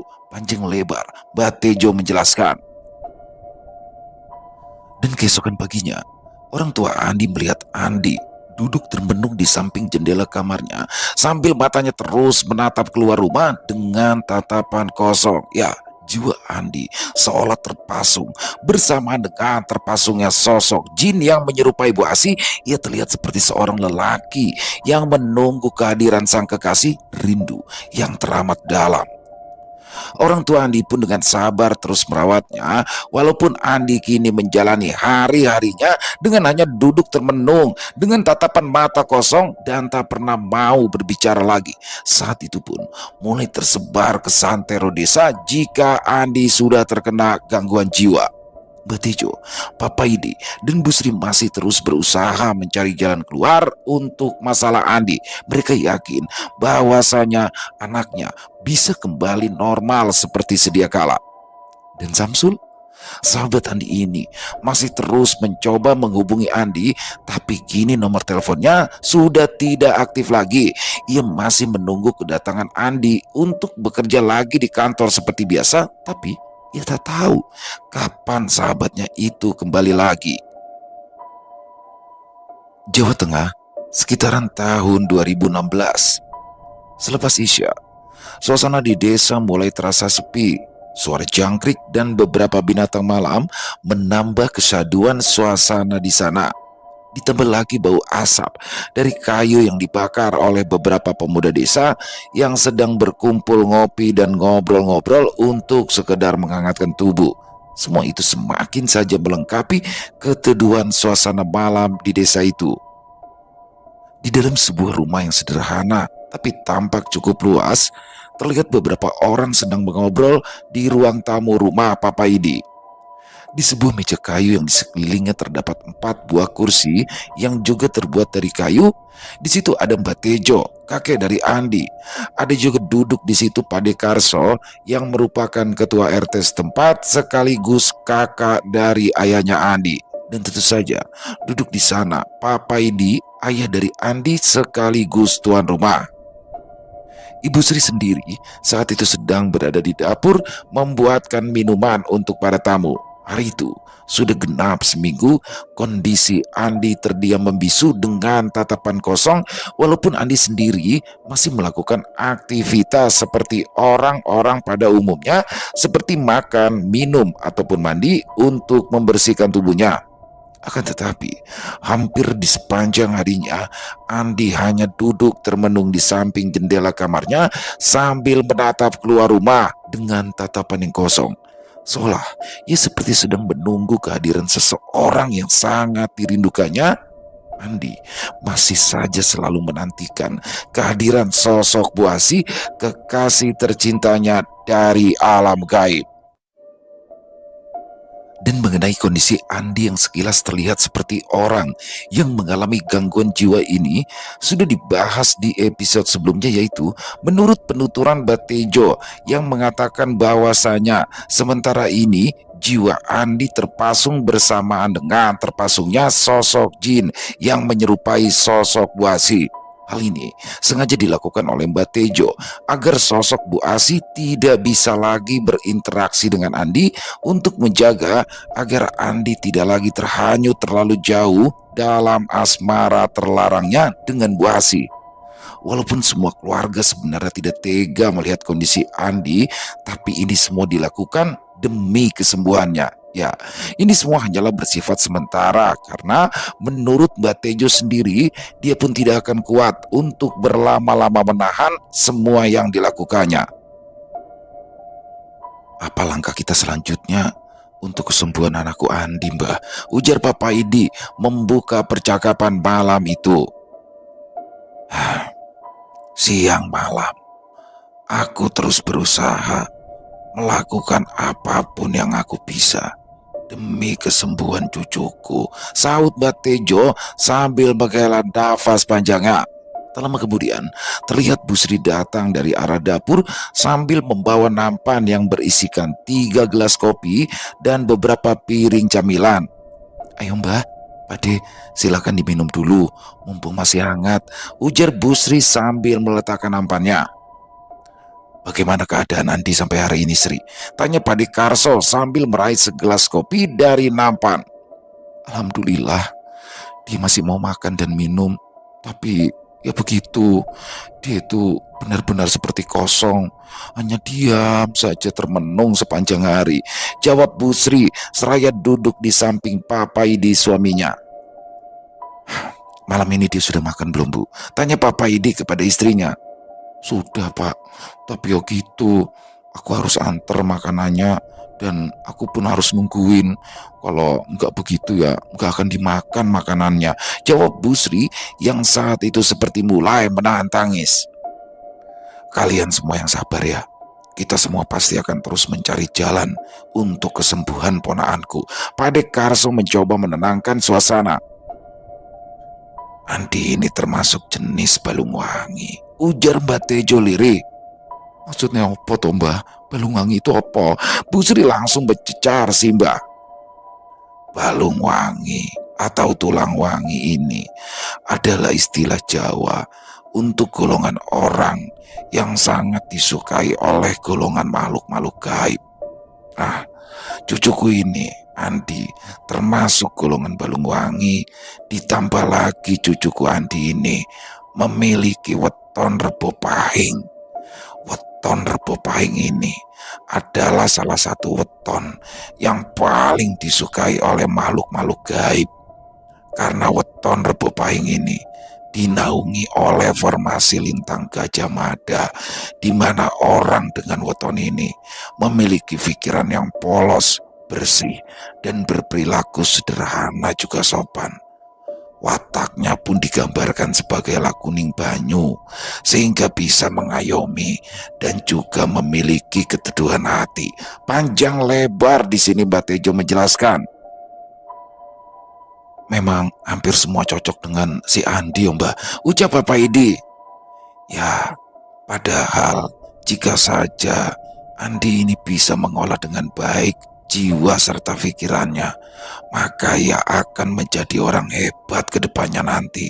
Karena orang dengan weton rebo pahing ini memiliki energi spiritual yang sangat tinggi dan juga memiliki hati serta keinginan yang kuat. Mbak Tejo meneruskan penjelasan. Memang Batijo ini memiliki pengetahuan yang sangat luas dalam hal-hal gaib. Di desanya, beliau sering dimintai bantuan jika ada hal-hal yang berbau gaib. Namun demikian Batejo tidaklah mau jika ia disebut sebagai dukun ataupun paranormal. Alasan Batejo cukup sederhana. Dia hanya ingin membantu sesama manusia dalam hal kebaikan dengan apa yang ia bisa, tanpa pamrih dan tanpa perlu pengakuan dari siapapun. Di masa mudanya dulu, beliau sering bepergian bersama dengan teman-teman seperguruannya untuk menambah ilmu pengetahuan dalam hal gaib ataupun juga untuk membantu sesama yang sedang dalam kesulitan. Dan disinilah tiba-tiba saja Batejo lalu teringat akan sahabat lamanya yang bernama Kirekso. Karso, apa kau masih ingat dengan Kirekso? Dulu sekali kau pernah aku ajak berkunjung ke kediamannya yang berada di bawah kaki Gunung Merbabu, tanya Batejo kepada Padekarso. Ya Mbak, saya ingat. Memangnya ada apa ya Mbak? Jawab Padekarso. Besok kau berangkatlah, temui dia, sampaikan tentang permasalahan Andi, sampaikan juga salam hormatku padanya. Sebenarnya harapanku alangkah baiknya jika beliau berkenan datang ke sini untuk langsung melihat keadaan cucuku. Pengetahuan dia tentang hal ini jauh berada di atasku. Mudah-mudahan dia bisa mendapatkan jalan keluar dari semua permasalahan yang sedang kita hadapi ini. Baik, baik Bah. Besok pagi-pagi saya akan segera berangkat menuju ke kediaman Kirekso. Saya masih hafal betul perjalanan ke sana. Padekarso sangat bersemangat karena memanglah Andis dari kecil sangat dekat dengan dirinya selaku padenya. Beralih ke dalam kamar Andi. Malam itu, ia tengah berbaring sambil menatap langit-langit rumahnya. Malam-malamnya kini terasa hampa. Ia masih terus membayangkan malam-malam ketika ia masih berada di Jakarta, yang mana setiap malamnya Andi selalu menghabiskan waktu di dalam kamar kosnya bersama Bu Asi. Wajah cantik Bu Asih seolah berputar-putar terus di kepalanya. Rasa rindunya semakin dalam hingga terasa begitu menyiksa jiwanya. Perlahan matanya terpejam sambil berharap ia bisa bertemu dengan kekasihnya walau dalam mimpi.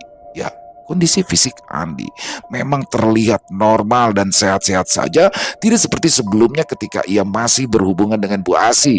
Karena saat ini pola makannya cukup teratur dan ia pun juga bisa tertidur di malam hari sehingga waktu istirahatnya pun menjadi cukup. Namun, secara mental, Andi benar-benar hancur. Hal inilah yang membuat Papa Idi, Busri, dan Batejo selalu berjaga-jaga untuk menghindari hal-hal yang nekat akan dilakukan Andi. Karena biasanya orang yang dalam kondisi seperti Andi ini akan mencoba mengakhiri hidupnya demi untuk menyusul kekasih gaibnya. Keesokan paginya, rumah Papa Idi kedatangan tamu. Seorang pemuda dari Jakarta yang mengaku rekan kerja sekaligus sahabat dari Andi. Ya, pemuda itu ternyata adalah Samsul. Sahabat karib dari Andi ini rela menempuh perjalanan jauh dari Jakarta hanya untuk mengetahui kabar sahabat sekaligus rekan kerjanya yang seolah seperti hilang di telan bumi. Samsul bisa mengetahui alamat rumah orang tua Andi dari berkas dokumen di kantor yang dulu di awal menjadi persyaratan untuk Andi melamar kerja. Dan juga di situ Samsul merasa bertanggung jawab karena dialah yang pada saat itu mengurus surat cuti untuk Andi. "Bagaimana kabar Andi ya Pak?" tanya Samsul kepada Papa Idi saat mereka sudah duduk bersama. Lalu Papa Idi pun menceritakan semuanya sedari awal Andi datang hingga saat ini, di mana Andi hanya mengurung diri di dalam kamarnya. "Ya, begitulah Nak Samsul. Saat ini kami semua masih berusaha untuk bisa mengembalikan kesehatan Andi," jawab Pak Samsul lirih. "Ya Allah Andi, saya sudah mendengar cerita dari Andi Pak tentang semua yang terjadi. Dan saya jugalah yang menyarankan Andi untuk segera pulang dan menemui Bapak dan Ibu agar segala permasalahannya bisa terselesaikan." Samsul mencoba menjelaskan. Terlihat raut sedih di wajah Samsul. "Terima kasih banyak ya Nak Samsul. Dulu sewaktu Andi masih bekerja, dia juga sering menceritakan bahwa dia memiliki sahabat baik yang ternyata Nak Samsul ini. Beruntung sekali Andi memiliki sahabat baik seperti Nak Samsul," jawab Papa Edi. Tak lama kemudian terlihat Batejo yang keluar dari dalam kamar ritualnya dan langsung ikut duduk bergabung dengan Papa Edi dan juga Samsul. Samsul pun segera mencium tangan Simba dan mulai memperkenalkan dirinya. Kemudian Busri juga terlihat berjalan dari arah dapur sambil membawa sebuah nampan yang berisikan 3 gelas teh manis hangat juga sepiring pisang rebus. "Ayo Nak Samsul, diminum dulu tehnya dan dicoba juga makanan kampung," ujar Busri sambil tersenyum. "Makasih Bu, makasih," jawab Samsul seraya mengambil segelas teh manis hangat. "Nak Samsul mau bertemu Andi. Ayo, Ibu antar ke dalam kamarnya," ajak Busri yang saat itu berharap dengan kedatangan Samsul bisa sedikit menghibur anaknya. "Baik Bu, boleh Bu." Samsul pun mulai melangkah mengikuti Busri masuk ke dalam kamar Andi. "Assalamualaikum, Andi. Apa kabar Andi?"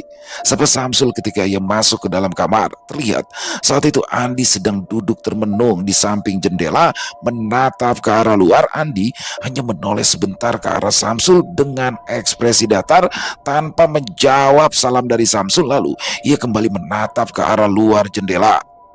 Samsul lalu menarik sebuah kursi. Kemudian ia duduk tapi agak jauh jaraknya dan dibatasi dengan tempat tidur. Ibunda Andi berdiri menemani. Dia ikut berjaga-jaga, takut jika sampai terjadi apa-apa. Sementara itu, di luar kamar, Papa Edi dan Batejo terlihat berbincang cukup serius.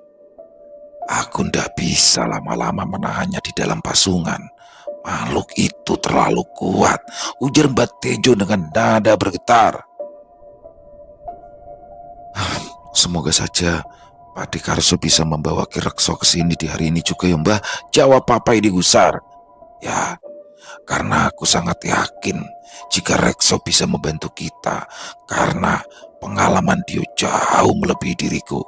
Jika semuanya lancar, maka aku prediksi sore ataupun malam dia akan tiba. Batejo menarik nafas panjang. Terlihat Samsul dan Busri pun sudah kembali duduk bergabung setelah di dalam kamar Andi tadi. Tak ada respon sedikit pun dari Andi. Padahal saat itu Samsul berharap ia bisa berbincang-bincang dengan sahabatnya itu. Samsul hanya bisa berdoa dan berharap demi kesembuhan Andi. Nah Samsul, sebaiknya Nak Samsul menginap dulu saja di sini 1 malam saja ya, ujar Pak Paidi pada saat itu. Jangan Pak, nanti saya malah merepotkan. Nanti sore saya langsung pulang saja ke Jakarta ya Pak, jawab Samsul. Ya udah ngerepotin loh Nak Samsul, menginap saja dulu di sini ya. Besok baru pulangnya ya, ujar Busri menyaut. Baik Pak, Bu, jika memang begitu saya akan bermalam di sini. Entah mengapa, saat itu Mbak Tejo merasa bahwa dengan keberadaan Samsul di rumah seperti ada yang bisa diperbuat oleh anak ini nantinya, tentunya untuk kesembuhan Andi. Selepas waktu maghrib, terdengar suara ketukan pintu di rumah Pak Paidi yang ternyata setelah dibuka saat itu, Pak Dekarso sudah datang bersama dengan seorang lelaki tua yang jika dilihat usianya seumuran dengan Mbak Tejo. Lelaki tua itu terlihat berdiri agak membungkuk dengan menggunakan tongkat kayu di tangan untuk menopang tubuhnya yang kurus. Terlihat juga peci yang berwarna hitam agak pudar menutupi rambutnya yang sudah memutih. Ya, dialah Ki Rekso, sahabat lama dari Mbak Tejo yang memang kedatangannya sudah sangat ditunggu-tunggu oleh Mbak Tejo. Kedua sahabat lama itu pun berpelukan erat, melepas segala kerinduan setelah bertahun-tahun lamanya mereka tidak berjumpa. Kini di ruang tamu sudah duduk Mbak Tejo, Pak Paidi, Samsul, Pak Dekarso, dan juga Ki Rekso. Mbak Tejo pun segera menceritakan semua yang sudah terjadi kepada cucunya Andi sedari awal bertemu dengan Bu Asi sampai dengan saat ini. Semua diceritakan secara detail tanpa ada yang terlewat sedikit pun. Ki Rekso terlihat cukup serius mendengarkan penuturan dari Mbak Tejo. Sesekali ia terlihat mengangguk-anggukkan kepalanya sambil sesekali menghisap rokok di jarinya. Lalu setelah merasa cukup mendengarkan penuturan dari Mbak Tejo, Ki Rekso pun meminta untuk melihat kondisi Andi terkini di dalam kamarnya. Tidak begitu lama Ki Rekso berada di dalam kamar dan entah apa yang ia lakukan karena pada saat itu ia minta seorang diri saja masuk tanpa ada yang menemani. Balung wangi, weton rebo pahing, lengkap sudah anak ini untuk menjadi incaran para makhluk halus, ucap Ki Rekso saat ia sudah kembali duduk di ruang tamu. Semua yang berada di situ pun merasa heran karena belum ada yang memberitahukan tentang weton Andi kepada Ki Rekso. Apakah Andi sudah mau membuka suara pada Ki Rekso? Entahlah. Tak lama kemudian, Ki Rekso pun meminta untuk masuk ke dalam ruangan ritual Mbak Tejo di mana jin yang menyerupai Bu Asi kini terpasung. Kali ini juga ia meminta untuk masuk seorang diri. Beberapa saat kemudian, aroma dupa atau kemenyan mulai menyeruak dari dalam kamar hingga semilir tercium hingga ke ruang tamu. Samsul yang memang belum terbiasa dengan bebauan itu pun menjadi sedikit agak tegang saat itu, berbeda dengan yang lain di situ yang sudah terbiasa dengan hal-hal demikian. Sekitar kurang lebih setengah jam, Ki Rekso pun akhirnya keluar dari dalam kamar ritual. Setelah duduk, Ki Rekso berujar, "Jin ini memiliki kekuatan yang luar biasa. Di semasa hidupnya dulu, majikannya atau Bu Asih menggunakan jin ini untuk perewangannya sebagai pemikat atau pelet yang sangat kuat. Jenis pelet lintrik. Ini adalah jenis pelet yang paling berbahaya dari semua pelet yang ada." Ki Rekso menghela nafas. Lintrik ini adalah sejenis pelet yang bisa membuat korbannya akan menjadi gila hingga bisa membuat si korban mengakhiri hidupnya jika ia merasa tidak bisa bersatu dengan si pengirim pelet. Mbak Tejo pun menambahkan. Semua orang yang berada di sana pun mulai bergidik mendengarnya. Jin ini berniat melakukan pernikahan gaib dengan Andi karena memanglah jin ini benar-benar ingin memiliki Andi sepenuhnya, ya dengan cara membawa Andi ke alamnya. Ketika rembulan mencapai titik kesempurnaannya, maka di saat itulah jin itu akan melakukan semuanya. Pasungan yang sudah kau buat, maka sudah tidak berarti lagi di saat itu. Ki Rekso meneruskan keterangannya. 4 hari lagi, rembulan akan mencapai titik kesempurnaannya. Waktu kita tidak banyak. Apa yang bisa kita lakukan, Mas? Tanya Mbak Tejo terlihat sangat khawatir. Bunga senduro. Ya, bunga inilah yang kita butuhkan untuk bisa menyelesaikan semuanya. Bunga ini harus dipetik langsung dari puncak merbabu dan hanya boleh dipetik oleh seorang laki-laki yang masih benar-benar suci atau perjaka. Terang Ki Rekso, ya, bunga senduro adalah bunga yang melambangkan keabadian, sebuah antitesa dari kisah cinta Andi dan Buasi. Bunga senduro ini pun hanyalah tumbuh di puncak gunung. Karso, siapa pemuda yang bisa membantu kita untuk bisa segera mendapatkan bunga senduro di puncak merbabu? Tanya Mbak Tejo kepada Pak Dekarso. Baik, Pak. Saya akan segera memanggil Aryo. Dia adalah ketua pemuda di desa kita. Dan juga kebetulan dia ini hobi dalam hal mendaki gunung. Pak Dekarso langsung beranjak dari duduknya. Ya, sebagai ketua RT, sangat memudahkan bagi Pak Dekarso untuk berkoordinasi dengan para pemuda di desa. Karena juga ia sangatlah disegani di desa itu. Lama kemudian, Pak Dekarso sudah tiba kembali bersama 2 orang pemuda yang bernama Aryo dan Sena. Ya, Aryo adalah ketua pemuda desa dan Sena sendiri adalah wakilnya yang kebetulan kedua pemuda ini hobi dalam hal mendaki gunung. Sudah banyak gunung-gunung di Pulau Jawa yang mereka daki, dan untuk ke Merbabu mereka sudah beberapa kali sampai ke puncaknya. Mereka berdua siap untuk membantu keluarga Papa Idi. Namun setelah Ki Rekso di sini mengatakan kembali bahwa yang harus memetik dan membawa bunga senduro itu sampai ke rumah adalah seorang pria perjaka dan benar-benar masih suci. Bunga senduro itu pun tidak akan berkhasiat untuk kesembuhan Andi jika sampai dipetik oleh lelaki yang sudah tidak perjaka lagi. Maka saat itu pula terlihat Aryo dan Sena saling pandang, kemudian mereka berdua tertunduk. Ya, dengan gelagat seperti itu, semua orang yang berada di dalam rumah itu pun tahu dan memaklumi jika Aryo dan Sena tidak memenuhi persyaratan itu. Suasana seketika menjadi hening. Waktu yang tersisa hanyalah sedikit. Hingga akhirnya suara dari salah satu orang yang berada di ruang tamu rumah Pak Fedi itu memecah keheningan. Saya siap. Saya siap berangkat ke Merbabu untuk bisa mendapatkan bunga senduro. Insya Allah saya memenuhi persyaratan itu, ujar Samsul mantap kala itu. Tapi bukannya Samsul akan pulang besok pagi? Bagaimana dengan pekerjaan Samsul nanti? Tanya Pak Paidi Gusar. Tenang saja Pak, untuk masalah pekerjaan saya akan koordinasikan dengan bos. Apalagi ini juga tentang menyangkut keselamatan Andi yang merupakan salah satu karyawan terbaik di kantor kami, ujar Samsul seraya tersenyum. Tapi saya mohon untuk ditemani dengan Mas Aryo maupun Mas Sena karena saya jujur belum pernah sekalipun naik ke Merbabu, pinta Samsul kala itu. Oh, siap Mas, kami berdua siap untuk mengawal Mas Samsul sampai di puncak Merbabu demi untuk mendapatkan bunga senduro, jawab Aryo antusias sambil menoleh ke arah Sena yang juga mengangguk tanda setuju. Untuk segala perlengkapan malam ini juga akan segera kami persiapkan. Nah, besok pagi-pagi sekali kita bisa langsung jalan, Sena menyaut penuh semangat. Keesokan paginya, Samsul, Aryo dan Sena terlihat sudah siap dengan segala perlengkapan untuk mendaki. Mereka berkumpul di teras depan rumah Papa Idi untuk meminta restu keberangkatan ke puncak Merbabu demi satu misi, yaitu mendapatkan bunga senduro langsung dari puncak Merbabu.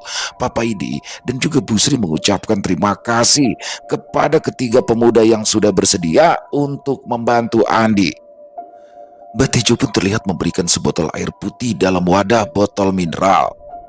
Buat bekal di gunung nanti ya, ujarnya sambil tersenyum. Aryo pun mengangguk faham tentang arti dari senyuman Simba.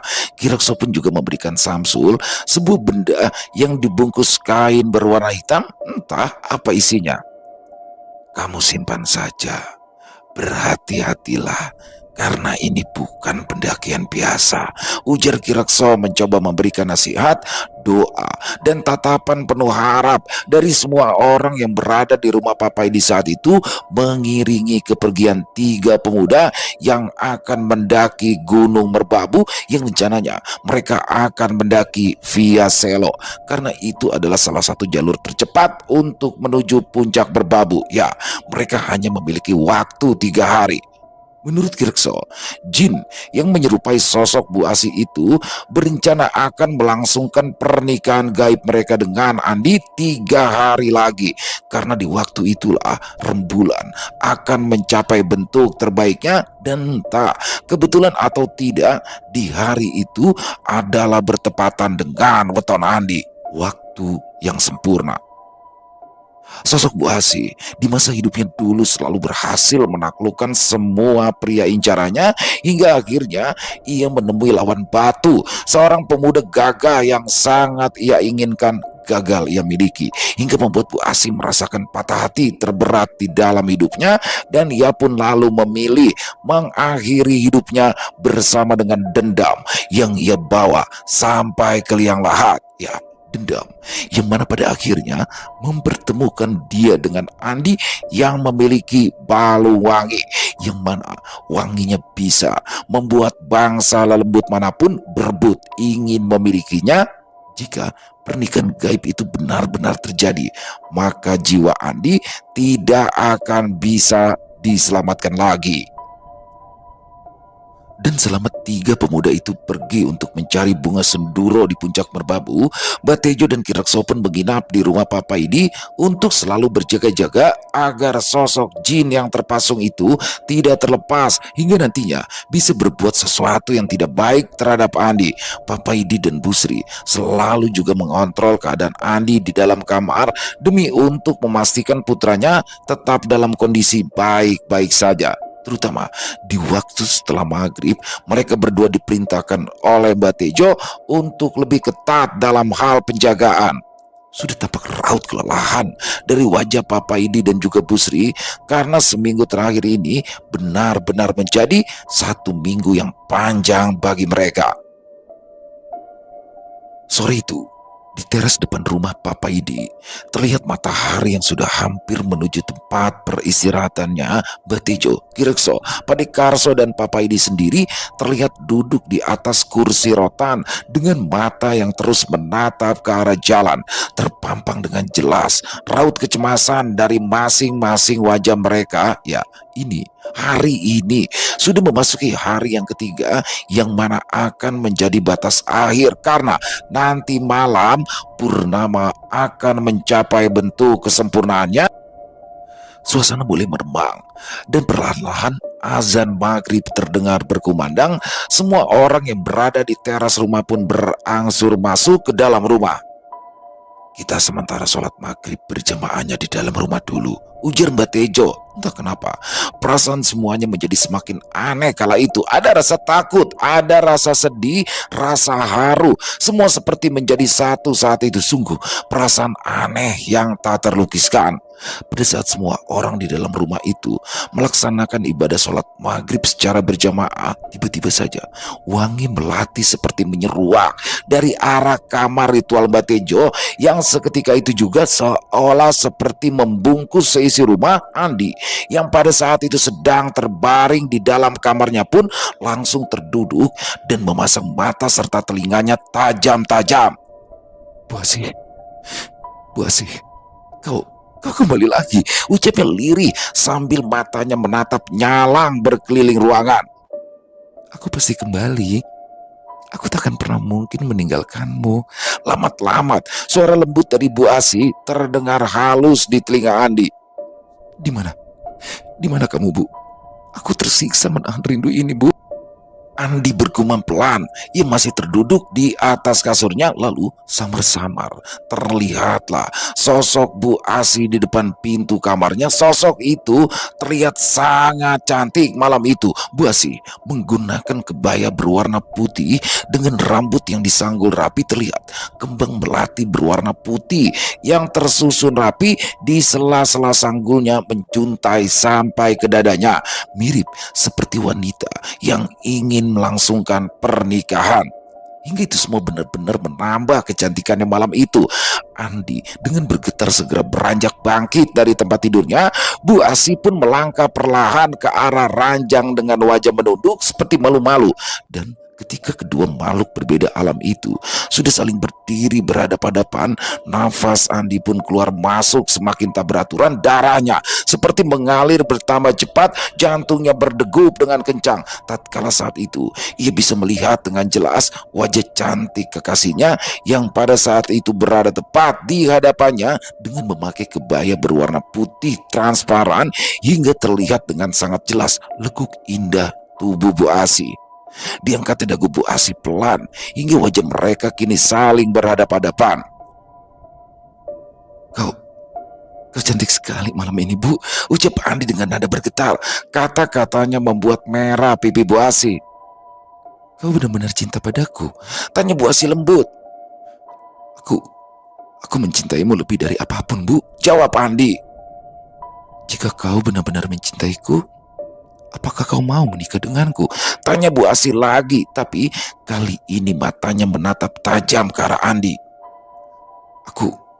Aku bersedia menikahimu kapanpun, dimanapun, dan apapun resikonya, asalkan kita berdua bisa terus bersama, jawab Andi yang kini nafasnya semakin menderu tak karuan. Baik, jika kau serius, kita akan menikah malam ini juga dan di sini juga, agar kita bisa bersatu dan selamanya tak akan pernah terpisahkan.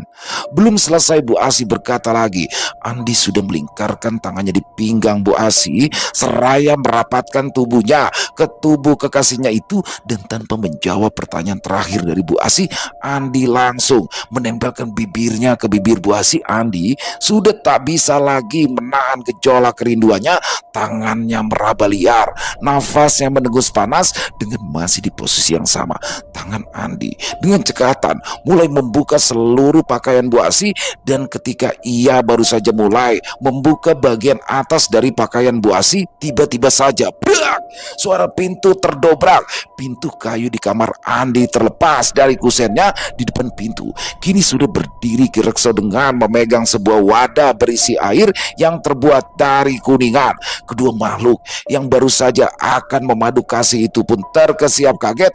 Belum selesai kekagetan mereka berdua, tiba-tiba saja dengan gerakan aneh seperti gerakan silat, Ki Rekso pun menyiramkan air yang berada di dalam wadah kuningan di tangannya ke arah kepala Bu Asi. Seketika itu juga wajah Bu Asi pun basah, dan anehnya seketika itu juga tubuh Bu Asi seolah seperti kaku tak bisa bergerak.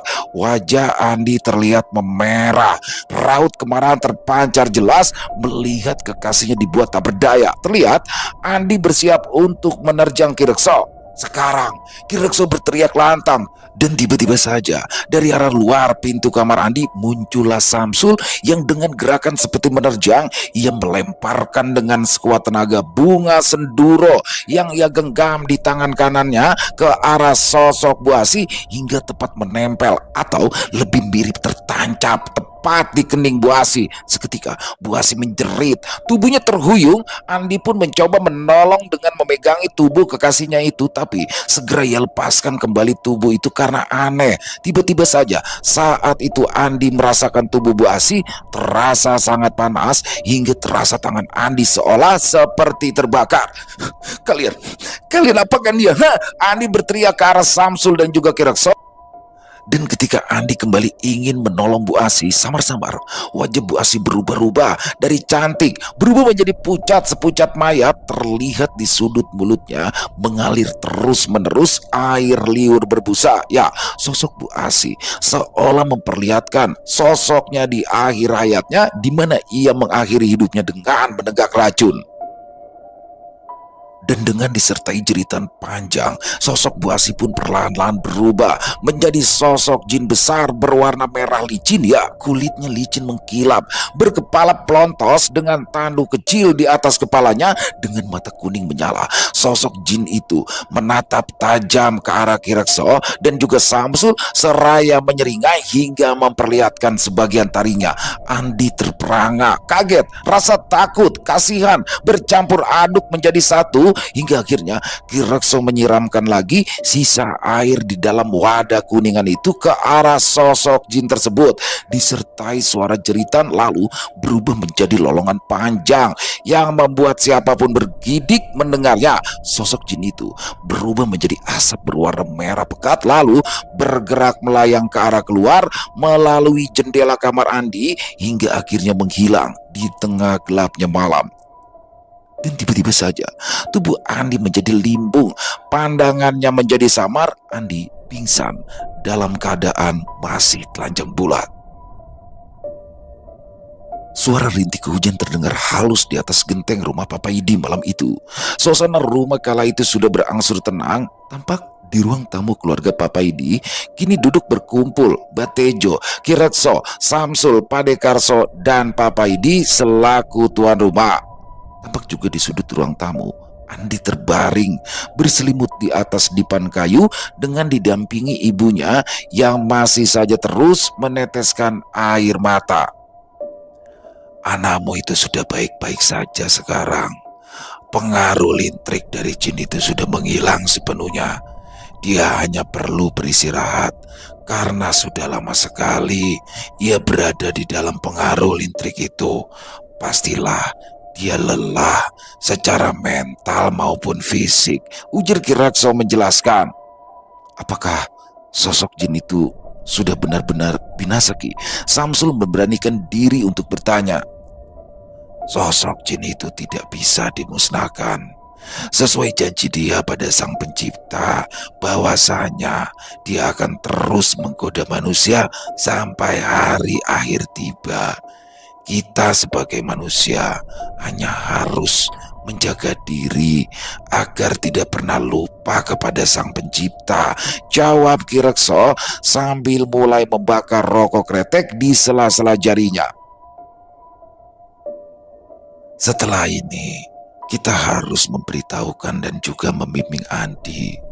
Dia harus tahu jika dia memiliki balung wangi dan juga weton rebo pahing, di mana wanginya bisa membuat makhluk-makhluk gaib datang mendekatinya dan ingin memilikinya. Jika kita bimbing dia dengan baik, niscaya cucuku nantinya akan bisa menjadi orang hebat. Ucapan Batejo ini disambut anggukan dari Papa Idi dan juga Bu Sri. Terima kasih. Terima kasih semuanya atas bantuan yang sudah diberikan kepada kami sekeluarga. Hingga kini Andi akhirnya telah terbebas dari segala hal-hal yang buruk. Saya, sekeluarga, tidak bisa membalas dengan apapun. Hanyalah doa terbaik untuk semuanya. Papa ini berkata dengan mata yang berkaca-kaca sambil terus menatap ke arah anaknya yang saat itu masih terbaring di sudut ruang tamu. Jadi rupanya tadi, setelah semua orang di dalam rumah kecuali Andi sedang melaksanakan ibadah sholat maghrib secara berjamaah di ruang tamu, sosok jin yang menyerupai Bu Asih itu berhasil melepaskan diri dari pasungan yang sudah dibuat oleh Batejo dan sesuai dengan prediksi dari Kirekso bahwasanya saat purnama tiba maka pasungan yang dibuat oleh Batejo menjadi tak berarti lagi. Lalu kemudian sosok Bu Asih ini menyelinap ke dalam kamar Andi yang pada saat itu ditandai dengan aroma wangi melati yang semerbak. Dan di hadapan Andi, Bu Asih berpakaian seperti seorang calon pengantin. Ya, malam itu Bu Asih berniat melangsungkan pernikahan gaib dengan Andi dikala semua orang sedang lengah. Tapi setelah rokaat ketiga selesai, yang mana dengan diakhiri dengan salam, pintu rumah diketuk, yang mana ketika pintu itu dibuka ternyata Samsul, Aryo, dan Sena sudah datang dengan berhasil membawa bunga senduro dari puncak merbabu yang sudah diminta oleh Kirekso. dan atas izin dari Allah, melalui doa dan usaha dari semuanya, pernikahan gaib yang nyaris saja terjadi itu berhasil digagalkan. Dan semua pengaruh lintrik atau pelet dari jin yang menyerupai sosok Bu Asi itu pun sirna seketika dari Andi. Semoga saja dari kisah ini kita semua bisa mengambil hikmah yang baik untuk pelajaran hidup kita ke depannya nanti. Selesai. Wow, luar biasa. Kisah warung kopi Bu Asi akhirnya bisa kita upload di sini dalam versi full versionnya teman-teman ya. Sekali lagi ini adalah kisah yang sangat membekas di hati saya. Mungkin sebagian besar dari teman-teman yang ada di sini banyak yang pertama kali tahu saya dari kisah warung kopi Bu Asi ini, dan bagaimana perjalanan seorang Andi ya. Orang baik yang tidak sengaja, tanpa disengaja dia bertemu dengan sosok jin yang menyerupai Bu Asi. Sosoknya cantik sih ya, jadinya jadi ketagihan Andinya. Dan tapi alhamdulillah di endingnya berhasil diselesaikan semua dengan baik. Dan juga sih banyak teman-teman yang minta untuk lanjutannya ya dari kisah warung kopi Bu Asi. Mungkin nanti kita akan coba garap kembali untuk next warung kopi Bu Asi, dan mudah-mudahan bisa terrealisasi ya teman-teman ya. Sekali lagi semoga kisah barusan bisa menghibur teman-teman semua para pecinta penikmat horor misteri, lebih khususnya lagi kepada para subscriber dari channel Ilo Entry. Dan silakan buat yang punya komentar lain, buat yang punya pendapat lain bisa menuliskan di dalam kolom komentar, ataupun hanya sekedar saling menyapa. Insya Allah kami akan membalasnya satu persatu. Buat teman-teman yang suka dengan videonya, bisa diklik tombol like, tombol jempolnya, boleh juga dong dibantu share link videonya ini ke teman-teman yang lain agar juga ikut merasa terhibur. Oh ya, buat teman-teman yang belum subscribe, sekalian bisa diklik tombol subscribe, jangan lupa lonceng notifikasinya dinyalakan agar teman-teman selalu mendapatkan notifikasi dari konten-konten yang akan kami upload di setiap harinya. Dan kami juga ingin mengucapkan terima kasih ya kepada seluruh teman-teman yang sudah selalu setia hadir, yang sudah selalu mendukung kami, karena teman-temanlah kami selalu bersemangat berkarya di setiap harinya. Dan di akhir kata, saya Ilo mengucapkan permohonan maaf apabila mungkin dalam pembawaan kisahnya ada kata-kata saya yang salah, ataupun ada kata-kata saya mungkin yang kurang berkenan di hati teman-teman semua. Saya mohon dibukakan pintu maaf yang seluas-luasnya. Sampai berjumpa lagi besok jam 12 siang masih bersama saya Ilo di channel Ilo Entry. Salam sehat, sukses selalu untuk kita semua. Wassalamualaikum warahmatullahi wabarakatuh.